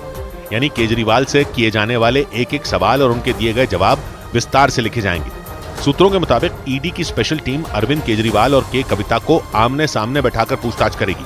कुछ दिनों पहले ही ईडी ने बीआरएस नेता के कविता को गिरफ्तार किया था। उन पर भी शराब घोटाले में शामिल होने का आरोप है। इतना ही नहीं, सूत्रों ने यह भी दावा कर दिया कि ईडी की टीम शराब घोटाले के दूसरे आरोपियों से भी केजरीवाल का आमना सामना करवाएगी। इस बीच अरविंद केजरीवाल पर शराब घोटाले की जांच कर रहे ईडी के अधिकारियों की जासूसी करवाने का आरोप लग गया। सूत्रों के मुताबिक केजरीवाल ईडी के अधिकारी कपिल राज और सत्यव्रत पर लगातार नजर रखे हुए थे, क्योंकि ईडी के दोनों ही वरिष्ठ अधिकारी शराब घोटाला मामले की जांच कर रहे थे। और सूत्रों के मुताबिक अरविंद केजरीवाल के घर से जासूसी के सबूत मिलने का दावा किया गया। आरोप लगा कि वो ईडी के दोनों अधिकारी कपिल राज और सत्यव्रत का डॉसियर बनवा रहे थे। यानी केजरीवाल पर जांच कर रहे उन दोनों अफसरों की जानकारी जुटाने का आरोप लगा। और दावा किया गया कि गिरफ्तारी के बाद उनके घर से जो दस्तावेज मिले उन्होंने इसकी पुष्टि कर दी। सूत्रों के मुताबिक गिरफ्तारी के दौरान तलाशी में केजरीवाल के घर से 150 पन्नों के दस्तावेज बरामद किए गए और उन दस्तावेजों में उन दोनों अधिकारियों के बारे में जानकारी लिखी होने का दावा किया गया। बताया गया कि उनमें अधिकारियों के काम, परिवार और उनकी संपत्ति के बारे में जानकारी जुटाई जा रही थी। और दावा किया जा रहा है कि इस मामले में भी ईडी केजरीवाल के खिलाफ कार्रवाई कर सकती है, क्योंकि सूत्रों के मुताबिक उन दस्तावेजों को ईडी ने गैर कानूनी बताया। दावा किया गया कि ईडी उन दस्तावेजों की जांच में जुड़ गई ताकि ये पता लगाया जा सके कि केजरीवाल ने उन अधिकारियों के बारे में इतनी जानकारी आखिर क्यों इकट्ठा की। इस बीच डीजीसीए ने एयर इंडिया पर 80 लाख रुपए का जुर्माना लगा दिया। विमानों के परिचालन पर नजर रखने वाली संस्था डीजीसीए ने एयर इंडिया पर 80 लाख रुपए का जुर्माना लगा दिया। ये कार्रवाई एयरलाइन के क्रू को पर्याप्त आराम न देने के मामले में की गई। इससे पहले जनवरी में भी एयर इंडिया पर 1 करोड़ 10 लाख रुपए का जुर्माना लगाया गया था। दिल्ली हाईकोर्ट ने 2G घोटाला मामले में आरोपियों को बरी करने के खिलाफ सीबीआई की अर्जी मंजूर कर ली। कोर्ट के इस फैसले के बाद पूर्व टेलीकॉम मंत्री ए राजा समेत दूसरे आरोपियों की मुश्किलें बढ़ सकती हैं। एमके स्टालिन की पार्टी डीएमके के नेता के पोनमुनी को राज्यपाल आरएन रवि ने तमिलनाडु में मंत्री पद की शपथ दिलाई। एक रोज पहले तमिलनाडु के राज्यपाल को सुप्रीम कोर्ट ने शपथ नहीं दिलाने पर फटकार लगाई थी। उधर इस बार के लोकसभा चुनाव में लालू प्रसाद यादव की एक नहीं बल्कि 2 बेटियां चुनाव लड़ेंगी। ये तय हो गया कि लालू यादव की बेटी मीसा भारती बिहार के पाटलिपुत्र से चुनाव लड़ेंगी और रोहिणी आचार्य बिहार की सारण सीट से मैदान में उतरेंगी। ये दोनों वो सीटें हैं जहां से 2009 में लालू यादव ने खुद चुनाव लड़ा था। इस बार इन्हीं सीटों से उन्होंने अपनी बेटियों को टिकट दी। यानी इस बार के चुनाव में लालू यादव की 2 बेटियां लड़ेंगी। ये खबर पहले ही उड़ी थी कि इस बार मीसा भारती और रोहिणी आचार्य दोनों चुनाव लड़ सकती हैं। इसके कुछ दिन बाद ये पक्का हो गया और खबर आ गई कि मीसा भारती बिहार के पाटलिपुत्र से चुनाव लड़ेंगी और रोहिणी आचार्य बिहार की सारण सीट से ताल ठोकेंगी। अपने पिता को किडनी देने वाली रोहिणी आचार्य के लिए यह पहला मौका होगा जब वो चुनाव लड़ेंगी। लेकिन मीसा भारती इससे पहले भी चुनाव लड़ चुकी हैं। वो पाटलिपुत्र से 2014 और 2019 का लोकसभा चुनाव लड़ चुकी हैं, लेकिन दोनों बार वो हार गई थी और दोनों बार उन्हें बीजेपी के रामकृपाल यादव के हाथों ही मात मिली थी। इसके बाद आरजेडी की ओर से उन्हें राज्यसभा भेज दिया गया था और मीसा भारती के राज्यसभा का कार्यकाल करीब 4 साल बचा हुआ है। लेकिन इसी बीच खबर आ गई कि मीसा भारती एक बार फिर पाटलिपुत्र से चुनाव लड़ेंगी। मीसा भारती लालू यादव की सबसे बड़ी बेटी हैं। उनके जन्म के समय लालू यादव जेल में थे और इसीलिए लालू यादव ने अपनी सबसे बड़ी बेटी का नाम मीसा भारती रखा था, क्योंकि देश में आपातकाल के समय लालू यादव को मीसा यानी maintenance of internal security act के तहत गिरफ्तार किया गया था। ये वो कानून था जिसके तहत 1975 से 1977 के बीच आंदोलनकारियों को गिरफ्तार किया गया था और लालू यादव भी इसी कानून के तहत जेल में बंद थे और उसी दौरान उनकी बड़ी बेटी का जन्म हुआ था। लालू यादव ने अपनी किताब में भी इससे जुड़ी पूरी कहानी लिखी थी और बताया था कि उन्हें जेपी ने सुझाव दिया था कि वो अपनी बेटी का नाम मीसा कानून के नाम पर रख दें। इसके बाद लालू यादव ने अपनी बड़ी बेटी का नाम मीसा भारती रख दिया था और इसके सालों बाद जब मीसा भारती अपने बेटे को लेकर संसद पहुंची थी तो एक बार फिर इस बात की चर्चा हुई थी। उस वक्त पर लोगों ने सुझाव दिया था कि मीसा भारती भी अपने बेटे का नाम उसी तरह रखें जैसे उनका नाम रखा गया था, क्योंकि मीसा भारती का बेटा नोटबंदी के समय पैदा हुआ था और इसीलिए लोगों ने सुझाव दिया था कि वो अपने बेटे का नाम नोटबंदी रख दें, क्योंकि मीसा भारती का नाम भी आपातकाल के समय लगे मीसा कानून के नाम पर रखा गया था। ये सलाह मीसा भारती को तब दी गई थी जब वो अपने 2 महीने के बेटे को लेकर संसद के शीतकालीन सत्र में पहुंच गई थी और उसी दौरान हल्के फुल्के माहौल में मीसा भारती के बेटे का नाम नोटबंदी रखने की बात उठी थी। यानी जिन परिस्थितियों में लालू यादव की बेटी का नाम रखा गया था उसकी चर्चा सालों तक होती रही। वैसे नाम के अलावा मीसा भारती अपनी MBBS की डिग्री की वजह से भी खूब चर्चा में थी, क्योंकि आरोप लगे थे कि लालू यादव ने मीसा भारती का पटना मेडिकल कॉलेज में एडमिशन कराने के लिए अपनी पहुंच का इस्तेमाल किया था। विवाद तब और बढ़ गया था जब मीसा भारती ने MBBS में टॉप किया था और इसके बाद लालू यादव के विरोधियों ने मीसा भारती के MBBS में टॉप करने पर सवाल उठा दिया था। यही नहीं, मीसा भारती की मेडिकल प्रैक्टिस नहीं करने पर भी सवाल उठे थे। लेकिन मीसा भारती ने इस बात की दलील दी थी कि परिवार और काम के बीच में तालमेल बैठाना मुश्किल हो जाता, इसीलिए उन्होंने प्रैक्टिस नहीं की। लेकिन विरोधियों ने मीसा भारती की दलील नहीं मानी थी और मीसा भारती के MBBS में टॉप करने पर बार बार सवाल उठाए थे। यानी मीसा भारती का नाम और डिग्री दोनों चर्चा में रह चुके हैं और उनकी सियासत में एंट्री के बाद उन पर भ्रष्टाचार के आरोप भी लगे। मीसा भारती और उनके पति शैलेश कुमार के खिलाफ हजारों करोड़ की हेराफेरी के मामले की जांच चल रही है। ईडी इस मामले में उनसे कई बार पूछताछ कर चुकी है और इन्हीं मामलों की जांच के बीच आरजेडी ने मीसा भारती को बिहार की पाटलिपुत्र सीट से टिकट देने का फैसला किया। बिहार की पाटलिपुत्र सीट 2008 में बनी थी और इससे पहले पटना में केवल 1 लोकसभा क्षेत्र था, लेकिन 2008 में परिसीमन हुआ और इसके बाद 2 लोकसभा सीटें बन गईं। पहली पाटलिपुत्र और दूसरी पटना साहिब। रिकॉर्ड है कि पाटलिपुत्र में अब तक हुए तीनों लोकसभा चुनावों में एनडीए को ही जीत मिली है और 2014 और 2015 में मीसा भारती को एनडीए के रामकृपाल यादव ने मात दी थी। लेकिन मीसा भारती एक बार फिर पाटलिपुत्र से चुनाव लड़ने जा रही हैं और उनके अलावा लालू यादव की दूसरी बेटी रोहिणी आचार्य बिहार की सारण लोकसभा सीट से चुनाव लड़ेंगी। इसके संकेत आरजेडी की एमएलसी और लालू यादव के परिवार के करीबी कहे जाने वाले सुनील कुमार सिंह ने कुछ दिन पहले ही दे दिए थे और अब उन खबरों पर मोहर लग चुकी है, क्योंकि लालू प्रसाद यादव की एक और बेटी की सियासत में एंट्री होने जा रही है। लालू यादव के 9 बच्चे हैं, 7 बेटियां और 2 बेटे दोनों बेटे तेजस्वी और तेज प्रताप बिहार की सियासत में सक्रिय हैं। लालू यादव की 7 बेटियों के नाम हैं मीसा भारती, रोहिणी आचार्य, चंदा यादव, रागिनी यादव, हेमा यादव, अनुष्का राव और राजलक्ष्मी। इन 7 बेटियों में मीसा भारती पहले से सियासत में है और अब रोहिणी आचार्य सारण से चुनाव लड़ने जा रही हैं। और इसके संकेत 3 मार्च को पटना में आरजेडी की जन विश्वास रैली में ही मिल गए थे, क्योंकि उस रैली में रोहिणी आचार्य मंच पर नजर आई थी। वो रैली में शामिल हुए विपक्ष के नेताओं से मिलती दिखी थी। ये पहला मौका था जब रोहिणी आचार्य सियासी मंच पर लालू प्रसाद यादव के साथ दिखी थी। और इस रैली के कुछ ही दिन बाद खबर उड़ी थी कि रोहिणी आचार्य का सियासी सफर शुरू होने वाला है। रोहिणी आचार्य का नाम तब खूब चर्चा में आया था जब उन्होंने लालू प्रसाद यादव को अपनी एक किडनी दी थी। और इसके बाद लालू प्रसाद यादव की सेहत में सुधार हुआ था। रोहिणी आचार्य के सारण से चुनाव लड़ने की अटकलों के बीच आरजेडी नेताओं ने इस बात का जिक्र भी छेड़ दिया। किडनी डोनेट करके अपने पिताजी के आयु को बढ़ाने का काम किया। इससे बड़ा सौभाग्य किसी भी पिता के लिए नहीं हो सकता। सोशल मीडिया पर सक्रिय रहने वाली रोहिणी आचार्य ने अपने पिता को किडनी देकर एक अलग ही छवि बनाई। पिछले महीने जेडीयू और आरजेडी का गठबंधन टूटने पर उनकी सोशल मीडिया पर की गई पोस्ट भी चर्चा में थी, क्योंकि इससे उनकी तेज तर्रार छवि भी सामने आ गई थी। क्योंकि अपनी पोस्ट में वो नीतीश कुमार पर खूब भड़की थी। वो लालू प्रसाद यादव के परिवार से राजनीति में आने वाली छठी सदस्य हैं, क्योंकि खुद लालू प्रसाद यादव, उनकी पत्नी राबड़ी देवी, उनकी बेटी मीसा भारती और दोनों बेटे तेजस्वी और तेज प्रताप राजनीति में सक्रिय हैं और चुनाव भी लड़ चुके हैं। तेज प्रताप और तेजस्वी ने विधानसभा चुनाव लड़ा है, जबकि लालू प्रसाद यादव, राबड़ी देवी और मीसा भारती लोकसभा चुनाव लड़ चुके हैं। और रोहिणी आचार्य की सियासी पारी का आगाज भी लोकसभा चुनाव से ही होने वाला है।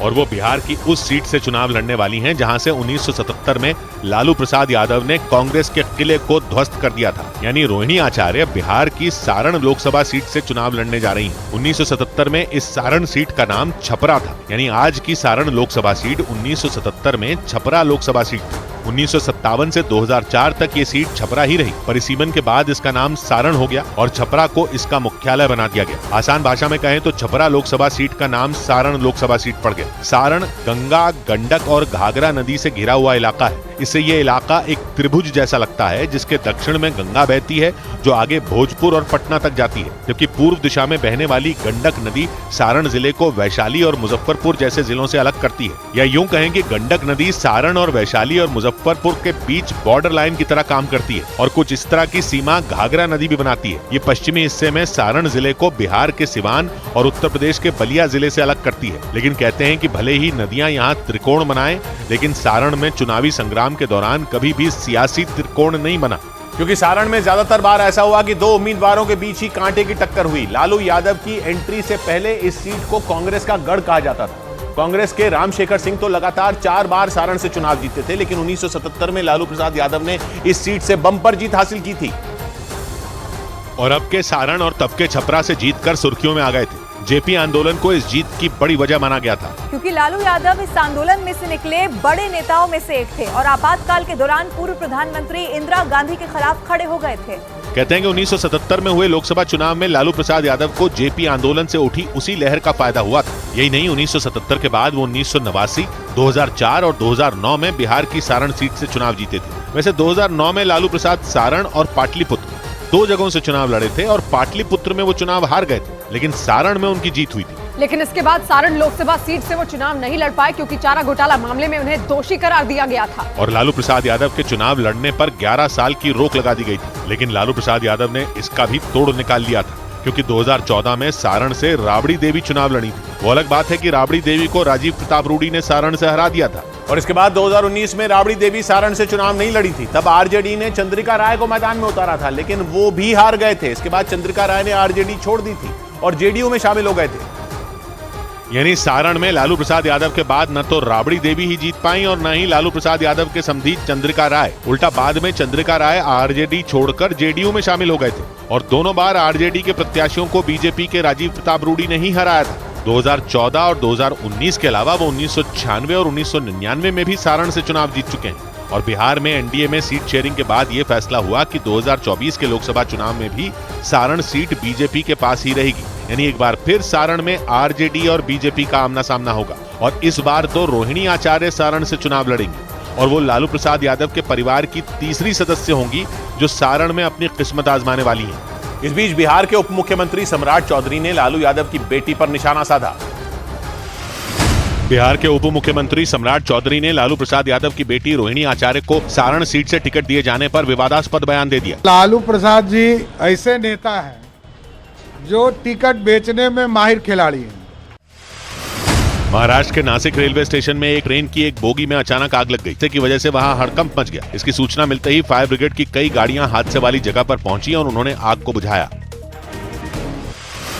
ओडिशा के पूर्व मंत्री और बीजेडी के बड़े नेता दामोदर राउत का निधन हो गया। उन्हें दिल का दौरा पड़ने पर हाल ही में भुवनेश्वर के एक अस्पताल में भर्ती कराया गया था। राष्ट्रपति द्रौपदी मुर्मू और राज्य के मुख्यमंत्री नवीन पटनायक ने उनके निधन पर दुख जताया। इस बीच बिहार के आरा से एक ऐसा वीडियो सामने आया जिसे देखकर लोग खौफ से भर गए। वहां चलती ट्रेन में चढ़ने की कोशिश करना एक आदमी के लिए खतरनाक साबित हो गया। वो आदमी सामान से भरा बैग लेकर उस ट्रेन में चढ़ने की कोशिश कर रहा था, लेकिन वो उस ट्रेन में चढ़ नहीं पाया और फिसलते हुए नीचे आ गया। इसका जो वीडियो सामने आया उसमें वो ट्रेन कम स्पीड में चलती नजर आई। इस दौरान सफेद शर्ट पहने वो आदमी उस ट्रेन में चढ़ने के लिए आगे आया। वो एक बड़ा बैग लेकर उस ट्रेन में चढ़ने की कोशिश कर ही रहा था कि उसका पैर लड़खड़ा गया और वो उस ट्रेन में चढ़ने की बजाय फिसलते हुए नीचे आ गया। वो थोड़ी दूर तक चलती ट्रेन के साथ घिसटता चला गया।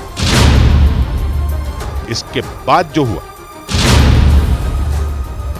ब्रेक के बाद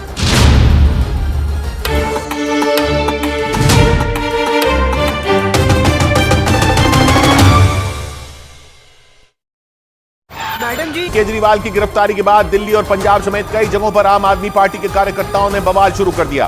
केजरीवाल की गिरफ्तारी के खिलाफ पंजाब के मोहाली में आम आदमी पार्टी के कार्यकर्ताओं का गुस्सा फूट पड़ा। हजारों की संख्या में आम आदमी पार्टी कार्यकर्ता सड़कों पर इकट्ठा हुए और केंद्र सरकार के खिलाफ जोरदार प्रदर्शन किया। लेकिन आम आदमी पार्टी के कार्यकर्ताओं पर पुलिस ने वाटर कैनन की मदद से पानी की बौछार कर दी। पानी की तेज बौछार होते ही वहां अफरा तफरी मच गई। प्रदर्शनकारी थोड़ी देर के लिए सड़क पर पीछे की तरफ भागे, लेकिन वाटर कैनन बंद होते ही वो फिर से पुलिस की बैरिकेडिंग के पास जमा होकर हंगामा और नारेबाजी करते दिखाई दिए। आम आदमी पार्टी के कार्यकर्ताओं को रोकने के लिए पुलिस ने मोहाली से चंडीगढ़ की तरफ जाने वाली सड़क पर बैरिकेडिंग लगा रखी थी, क्योंकि प्रदर्शनकारी मोहाली से चंडीगढ़ जाकर गवर्नर हाउस का घेराव करना चाहते थे। मोहाली से चंडीगढ़ में मौजूद गवर्नर हाउस की दूरी करीब 12 किलोमीटर है। पुलिस ने आम आदमी पार्टी के कार्यकर्ताओं के प्रदर्शन को देखते हुए मोहाली चंडीगढ़ हाईवे को बंद कर दिया और वहां लोहे के बड़े बड़े बैरिकेड लगा दिए। हाथों में पार्टी का झंडा लेकर वहां पहुंचे आम आदमी पार्टी के कार्यकर्ताओं ने पुलिस की बैरिकेडिंग को तोड़ने की कोशिश की। हालांकि मोहाली चंडीगढ़ हाईवे पर तैनात पुलिस वाले बैरिकेडिंग के पीछे चट्टान की तरह खड़े नजर आए। केंद्र सरकार के खिलाफ नारेबाजी करते हुए आम आदमी पार्टी के कई कार्यकर्ता वहां तैनात पुलिस वालों से भी भिड़ गए और लोहे की बैरिकेडिंग को पार करके दूसरी तरफ कूद गए। बैरिकेडिंग के दूसरी तरफ मौजूद दूसरे प्रदर्शनकारी भी वहां से कूदकर पुलिस वालों की तरफ आने की कोशिश करते दिखाई दिए। हंगामा और नारेबाजी कर रहे आम आदमी पार्टी के कार्यकर्ता लगातार वहां लगे बैरिकेड को गिराने की कोशिश करते दिखाई दिए। काले रंग की टी शर्ट पहना हुआ एक कार्यकर्ता तो बैरिकेड के ऊपर चढ़ गया और नारे लगाने शुरू कर दिए। उसके साथ कुछ महिला कार्यकर्ता भी बैरिकेड पर चढ़ने की कोशिश करती दिखाई दी। पीले रंग की पगड़ी पहना हुआ आम आदमी पार्टी का एक कार्यकर्ता वहां खड़े पुलिस वालों को हटाते हुए बैरिकेड पार करता दिखाई दिया। मोहाली से चंडीगढ़ में गवर्नर हाउस का घेराव करने निकले आम आदमी पार्टी के कार्यकर्ताओं के हाथों में केजरीवाल के समर्थन वाले पोस्टर दिखाई दिए। पोस्टरों पर मैं भी केजरीवाल लिखा नजर आया। हालांकि पुलिस ने सभी प्रदर्शनकारियों को हाईवे पर ही रोक दिया। लेकिन चंडीगढ़ में आम आदमी पार्टी के कार्यकर्ताओं ने बीजेपी दफ्तर के घेराव के लिए कूच कर दिया। हालांकि पुलिस ने प्रदर्शनकारियों को रास्ते में ही रोक दिया। इसके बाद तो आम आदमी पार्टी के कार्यकर्ताओं का गुस्सा फूट पड़ा और सड़क पर लगाई गई बैरिकेडिंग के पास हंगामा शुरू कर दिया। चंडीगढ़ में बीजेपी के दफ्तर की तरफ जाने वाली सड़क पर भारी संख्या में पुलिस वाले तैनात दिखाई दिए। सड़क को बंद करने के लिए पुलिस ने वहां बड़े बड़े ट्रक खड़े कर दिए थे। सड़क पर लगी लोहे की बैरिकेडिंग के एक तरफ भारी संख्या में पुलिस वाले मोर्चा संभाले दिखाई दिए, तो दूसरी तरफ सैकड़ों की संख्या में आम आदमी पार्टी के कार्यकर्ता इकट्ठा हुए नजर आए। आम आदमी पार्टी के कार्यकर्ता काफी देर तक बैरिकेडिंग तोड़कर बीजेपी दफ्तर की तरफ जाने की कोशिश करते दिखे। हालांकि पुलिस ने हंगामा करने वाले कई प्रदर्शनकारियों को हिरासत में ले लिया और उन्हें बसों में बैठाकर प्रदर्शन वाली जगह से दूर भेज दिया। लेकिन गिरफ्तारी और कोर्ट से रिमांड पर भेजे जाने के बाद आम आदमी पार्टी का गुस्सा फूट पड़ा। सूत्रों के मुताबिक रिमांड के मुद्दे पर दिल्ली की राउज एवेन्यू कोर्ट में दोनों पक्षों के बीच जोरदार बहस हुई। ईडी के वकील ने केजरीवाल को घोटाले का किंग पिन बताया।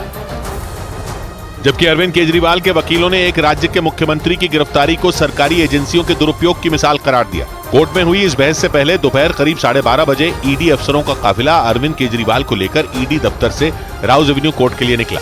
ईडी की गाड़ियां दंदनाते हुए अदालत की तरफ दौड़ती दिखाई दी। आम आदमी पार्टी के कार्यकर्ताओं के प्रदर्शन को देखते हुए ईडी दफ्तर और कोर्ट के बाहर भारी संख्या में पुलिस और आरएएफ के जवान तैनात कर दिए गए। कोर्ट पहुंचने के बाद ईडी के अफसर अरविंद केजरीवाल को लेकर सीधे जज के सामने पहुंच गए। इस दौरान कोर्ट के गलियारे से गुजरते हुए केजरीवाल का एक वीडियो सामने आया, जिसमें 10 से 12 ईडी अधिकारी उन्हें कोर्ट रूम की तरफ ले जाते नजर आए।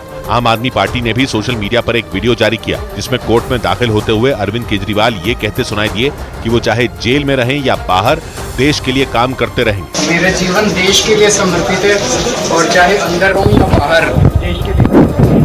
इसके बाद राउज एवेन्यू कोर्ट में अरविंद केजरीवाल और ईडी के वकीलों के बीच जबरदस्त बहस शुरू हुई और एक दूसरे पर आरोप और प्रत्यारोप लगाने शुरू कर दिए। कोर्ट में केजरीवाल के वकीलों ने ईडी की रिमांड की मांग को खारिज करने की अपील की, जबकि ईडी के वकीलों ने शराब घोटाले की जांच के लिए अरविंद केजरीवाल की रिमांड को बेहद जरूरी बताया।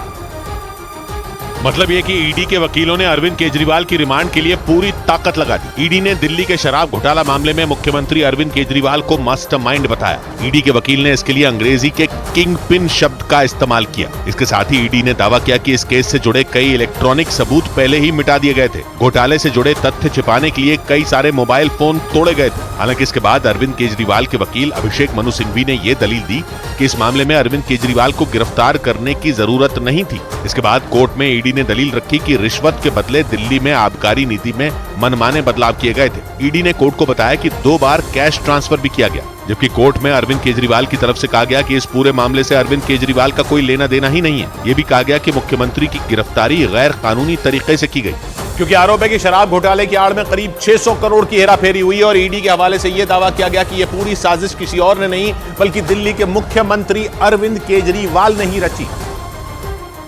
और ईडी के मुताबिक अरविंद केजरीवाल ने ही दिल्ली की शराब नीति में बदलाव करके करोड़ों के घोटाले की नींव रखी। इसी वजह से ईडी ने केजरीवाल को इस शराब घोटाले का किंग पिन माना। किंग पिन यानी सबसे अहम आदमी। मतलब ईडी ने यह दावा किया कि यह पूरी साजिश अरविंद केजरीवाल के इशारे पर ही रची गई और इसके जरिए करोड़ों की रकम का गबन हुआ। ईडी ने दावा किया कि इस पूरे खेल में मनीष सिसोदिया और संजय सिंह भी बराबरी के हिस्सेदार थे। हालांकि ईडी के मुताबिक इस घोटाले में अरविंद केजरीवाल ने सीधे सीधे हिस्सा नहीं लिया, बल्कि इसके लिए उनके राइट हैंड माने जाने वाले विजय नायर को काम पर लगाया गया था। ईडी के मुताबिक विजय नायर ने अरविंद केजरीवाल के कहने पर न सिर्फ नीतियों में तोड़ मरोड़ का खाका तैयार किया, बल्कि लोगों को डरा धमकाकर उनसे उगाही का सारा काम भी वही देखता था। और ईडी के मुताबिक इसी विजय नायर के जरिए दिल्ली के सीएम अरविंद केजरीवाल और उनके सहयोगियों तक 330 करोड़ से ज्यादा की रकम पहुंची। दावे के मुताबिक इसके लिए बाकायदा पूरी प्लानिंग की गई थी। और ईडी की जांच में यह आरोप लगाया गया कि दिल्ली की नई शराब नीति के जरिए करोड़ों के घोटाले की पटकथा अरविंद केजरीवाल के घर पर ही लिखी गई थी। ईडी के मुताबिक दिल्ली के सीएम हाउस में हुई उस बैठक में अरविंद केजरीवाल के अलावा मनीष सिसोदिया भी मौजूद थे और इसी बैठक में यह तय हुआ था कि शराब नीति में प्रॉफिट का जो मार्जिन 6% है उसे बढ़ाकर 12% मतलब दुगना कर दिया जाए। और ईडी के मुताबिक खुद ये बात मनीष सिसोदिया के सचिव सी अरविंद ने पूछताछ के दौरान बताई थी और ये दावा किया गया था कि ये काला खेल अरविंद केजरीवाल की आंखों के सामने ही रचा गया और उन्हें इस बात की पूरी जानकारी थी कि इस नई शराब नीति के जरिए उन्हें करोड़ों का फायदा हो सकता है। और ईडी का दावा है कि अरविंद केजरीवाल अपने प्लान में कामयाब भी हो गए थे। सूत्रों के मुताबिक जांच में यह बात सामने आई कि अरविंद केजरीवाल ने इस शराब नीति की आड़ में शराब माफिया से करीब 100 करोड़ की रिश्वत ली थी और बदले में नई शराब नीति के जरिए उन्हें फायदा पहुंचाने का वादा किया था। मतलब केजरीवाल और शराब माफिया ने एक हाथ दे दूसरे हाथ ले का फॉर्मूला अपनाया ताकि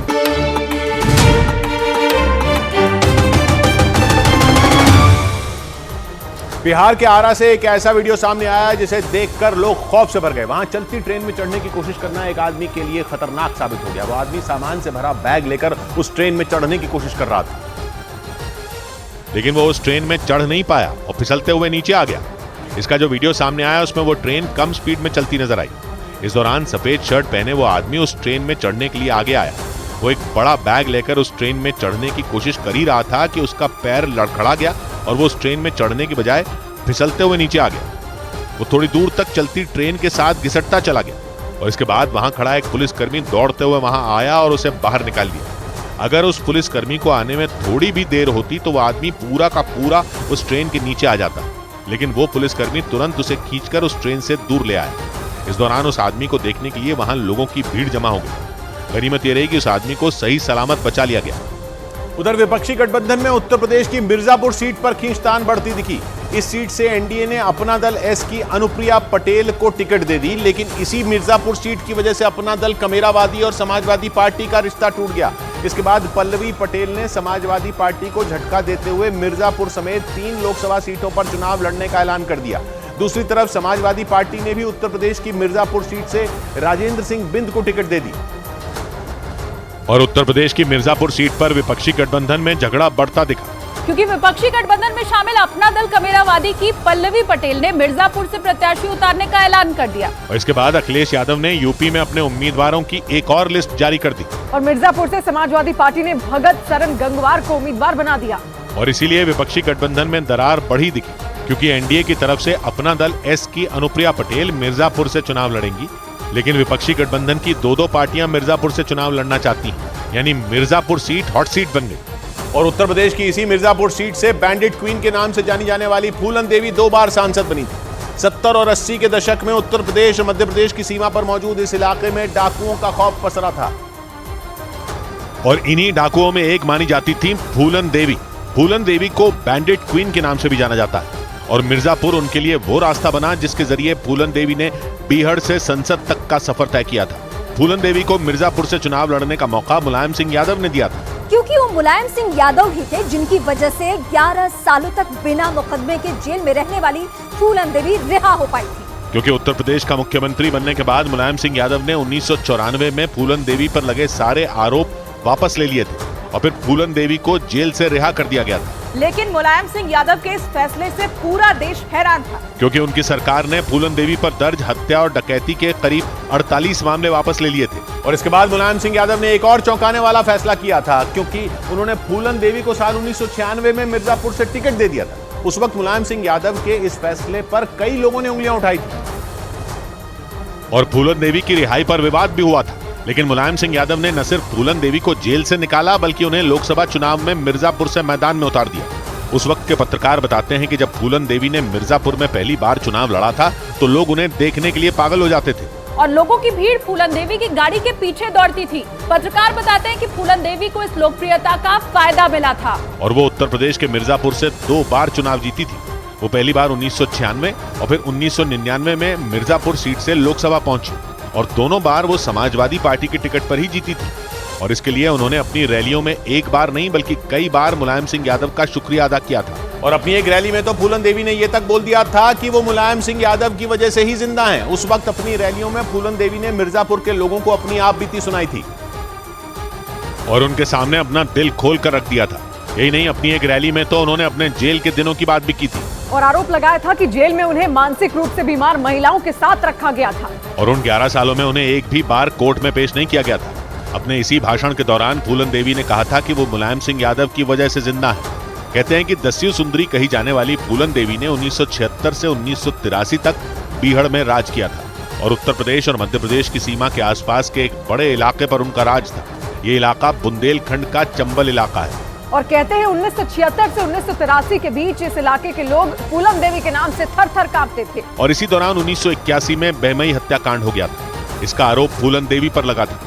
कहते हैं कि उन्होंने अपने ऊपर हुए अत्याचार का बदला लेने के लिए एक सामूहिक हत्याकांड को अंजाम दिया था, जिसे बहमई हत्याकांड के नाम से जाना जाता है। और इसी हत्याकांड के बाद उत्तर प्रदेश और मध्य प्रदेश की सरकार ने उन्हें पकड़ने की कई नाकाम कोशिशें की थी और नौबत ये आ गई थी कि खुद पूर्व प्रधानमंत्री इंदिरा गांधी को सामने आना पड़ा था। इसके बाद इंदिरा गांधी की सरकार ने 1983 में फूलन देवी से समझौता किया था और इस समझौते के तहत फूलन देवी से वादा किया गया था कि उन्हें मौत की सजा नहीं दी जाएगी। और इतना ही नहीं, समझौते में यह भी कहा गया था कि उसके परिवार के सदस्यों को कोई नुकसान नहीं पहुंचाया जाएगा। और फूलन देवी ने इंदिरा गांधी का वो प्रस्ताव मान लिया था, लेकिन इसके बाद वो करीब 11 साल तक जेल में बंद थी और उन पर कोई मुकदमा नहीं चला था। लेकिन उत्तर प्रदेश में मुलायम सिंह यादव की सरकार बनते ही वो जेल से बाहर आ गई थी और उत्तर प्रदेश के मिर्जापुर की सियासत में उथल पुथल मच गई थी। लेकिन फूलन देवी की हत्या के बाद मिर्जापुर कुछ दिनों तक शांत रहा।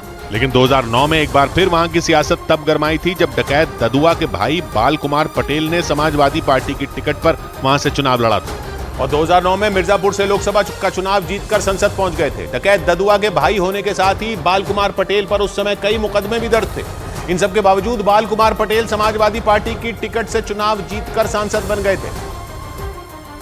लेकिन 2014 में अपना दल एस की अनुप्रिया पटेल वहां से जीत गई थी। 2019 में भी वही सांसद बनी थी और एक बार फिर अनुप्रिया पटेल एनडीए की तरफ से इस सीट से लड़ने वाली है, यानी तीसरी बार मिर्जापुर से वो चुनाव लड़ने वाली है। और उनकी टक्कर में समाजवादी पार्टी ने राजेंद्र एस बिंद को टिकट दी है। इसके अलावा अनुप्रिया पटेल की बहन पल्लवी पटेल यहाँ से चुनाव लड़ना चाहती है। पल्लवी पटेल की पार्टी अनुप्रिया पटेल की पार्टी से अलग है। वो अपना दल कमेरावादी से चुनाव लड़ सकती है। अपना दल टूटने के बाद अपना दल एस और अपना दल कमेरावादी पार्टियां बनी थी। अनुप्रिया पटेल अपना दल एस और पल्लवी पटेल अपना दल कमेरावादी का हिस्सा है, यानी करीब 25 लाख की आबादी वाले मिर्जापुर में कांटे की टक्कर हो सकती है। मिर्जापुर उत्तर में संत रविदास नगर और वाराणसी से, पूर्व में चंदौली से, दक्षिण में सोनभद्र से और पश्चिम में प्रयागराज से घिरा हुआ है। और यहाँ हिंदू समुदाय की आबादी करीब 22 लाख और मुस्लिम समुदाय की आबादी करीब 2 लाख मानी जाती है। इधर केंद्र सरकार ने कैरिबियाई देश हेती में फंसे भारतीयों को निकालने की तैयारी पूरी कर ली।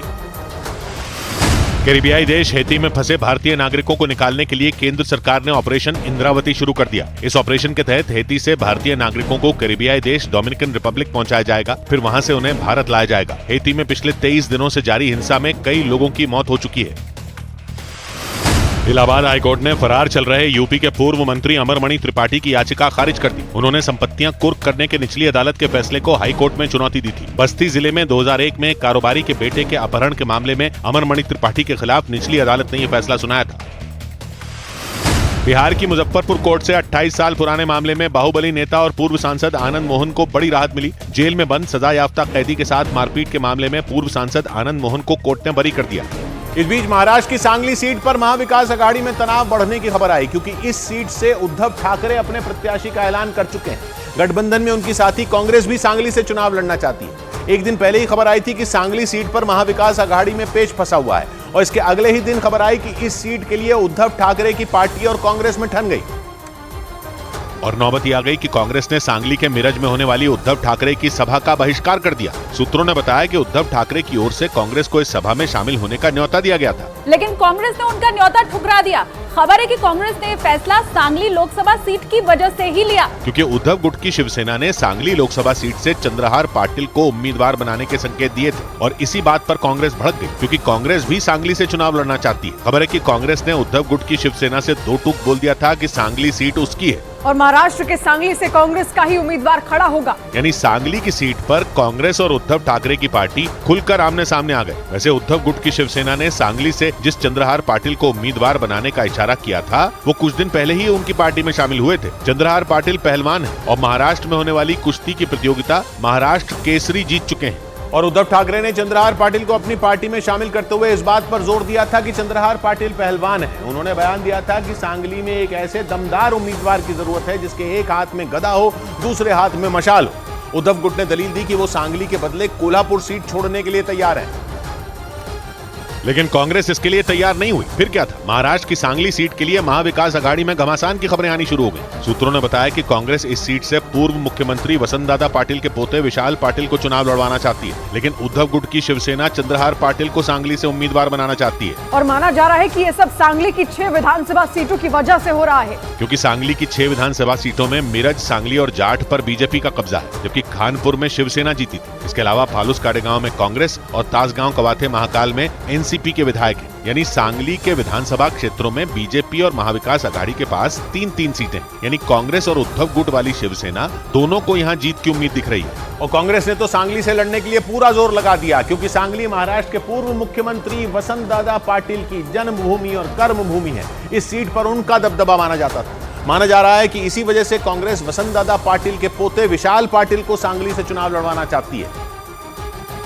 क्योंकि सांगली वसंतदादा पाटिल की कर्मभूमि मानी जाती है। लेकिन वसंतदादा पाटिल के साथ 1978 में शरद पवार ने कुछ वैसा ही किया था जैसा पिछले साल दिसंबर में अजीत पवार ने शरद पवार के साथ किया था, क्योंकि 1978 में शरद पवार ने 40 विधायकों के साथ बगावत कर दी थी और 1978 में महाराष्ट्र में वसंतदादा पाटिल की गठबंधन की सरकार गिरा दी थी। इसके बाद शरद पवार ने 1978 में प्रोग्रेसिव डेमोक्रेटिक पार्टी की सरकार बनाई थी और महाराष्ट्र के सबसे कम उम्र के मुख्यमंत्री बन गए थे। उस वक्त शरद पवार की उम्र 38 साल थी। और करीब 45 साल बाद जब अजीत पवार ने एनसीपी तोड़ी तो उन्होंने शरद पवार को वसंत दादा पाटिल की ही याद दिलाई थी, क्योंकि आरोप लगा था कि शरद पवार ने वसंत दादा पाटिल को धोखा दिया था और पार्टी के 40 विधायक तोड़ लिए थे। और इस बात का जिक्र करते हुए अजीत पवार ने बयान दिया कि उन्होंने जो 60 साल की उम्र में किया वो शरद पवार ने 38 साल की उम्र में ही कर दिया था। क्योंकि तब के पत्रकार बताते हैं कि सरकार गिरने से कुछ घंटे पहले तक वसंत दादा पाटिल को इसका एहसास तक नहीं था और उन्हें पता ही नहीं था कि कुछ घंटों बाद महाराष्ट्र में उनकी सरकार गिर जाएगी। 1977 में आपातकाल के बाद कांग्रेस 2 गुटों में बढ़ गई थी। एक गुट का नाम पड़ा कांग्रेस आई, दूसरे का कांग्रेस यू, कांग्रेस उर्स। तब शरद पवार ने इंदिरा गांधी का साथ छोड़ दिया था और देवराज अर्स वाली कांग्रेस यू का हिस्सा बन गए थे। इसके बाद 1978 में हुए महाराष्ट्र विधानसभा चुनाव दोनों कांग्रेस अलग अलग लड़ी थी और इसका फायदा उस समय की जनता पार्टी को हुआ था जब वो 288 में से 99 सीट जीतकर सबसे बड़ी पार्टी के रूप में उभरी थी। लेकिन वो बहुमत से पीछे थी। इसके बाद कांग्रेस के दोनों गुटों कांग्रेस आई और कांग्रेस यू ने मिलकर सरकार बनाई थी और वसंत दादा पाटिल मुख्यमंत्री बने थे। लेकिन करीब 4.5 महीने बाद ही उनकी सरकार गिर गई थी, क्योंकि शरद पवार ने 40 विधायकों को तोड़ लिया था। तब के पत्रकार बताते हैं कि सरकार गिराने से कुछ घंटे पहले ही शरद पवार और वसंत दादा पाटिल की मुलाकात हुई थी और वसंत दादा को पता ही नहीं था कि उनके साथ क्या होने वाला है और उनकी नाक के नीचे से उनकी कुर्सी छिन गई थी। हालांकि सरकार गिरने के बाद भी वसंत दादा पाटिल सांगली में मेहनत करते रहे। उनके बेटे प्रकाश बाबू वसंत दादा पाटिल तो सांगली से 5 बार सांसद रहे और इस बार कांग्रेस सांगली सीट से वसंत दादा पाटिल के पोते को टिकट देने की कोशिश में है। सूत्रों ने बताया कि कांग्रेस किसी भी कीमत पर सांगली की सीट नहीं छोड़ना चाहती, इसके लिए उसने पूरा जोर लगा दिया, क्योंकि महाराष्ट्र की सांगली लोकसभा सीट वो सीट है जहां कांग्रेस के बुरे दिनों में भी उसे जीत मिली थी और आपातकाल के बाद हुए चुनाव में कांग्रेस ने सांगली में चुनाव जीत लिया था। ये वो वक्त था जब इंदिरा गांधी और संजय गांधी जैसे चेहरे भी चुनाव हार गए थे, लेकिन सांगली में कांग्रेस के गणपति गोडखिंडे जीत गए थे और इसके बाद भी कांग्रेस लगातार सांगली में जीतती रही और करीब 52 साल तक ये सिलसिला चलता रहा। और साल 1962 से साल 2009 तक महाराष्ट्र की सांगली सीट पर कांग्रेस का कब्जा बना रहा। यानी कांग्रेस ने सांगली में 1-2 बार नहीं बल्कि 15 बार जीत हासिल की। कांग्रेस के प्रकाश बाबू वसंत दादा पाटिल तो 5 बार वहां से चुनाव जीते। लेकिन 2014 में हुए लोकसभा चुनाव में कांग्रेस के हाथ से ये सीट निकल गई और बीजेपी के संजय काका पाटिल वहां से चुनाव जीत गए थे। इसके बाद 2019 में भी इस सीट पर संजय काका पाटिल ही जीते थे। यानी बीजेपी के संजय काका पाटिल ने 52 साल तक कांग्रेस के गढ़ रहे सांगली को उससे छीन लिया था। लेकिन कांग्रेस एक बार फिर अपना वो किला हासिल करना चाहती है। खबर है कि इस सीट के लिए महाविकास आघाड़ी में बैठक पर बैठक हुई। सांगली महाराष्ट्र के दक्षिण में और इसकी सीमा सातारा, सोलापुर, कोल्हापुर और रत्नागिरी जैसे जिलों से लगती है। पूर्व दिशा में महाराष्ट्र के सांगली जिले की सीमा कर्नाटक के बीजापुर से भी लगती है।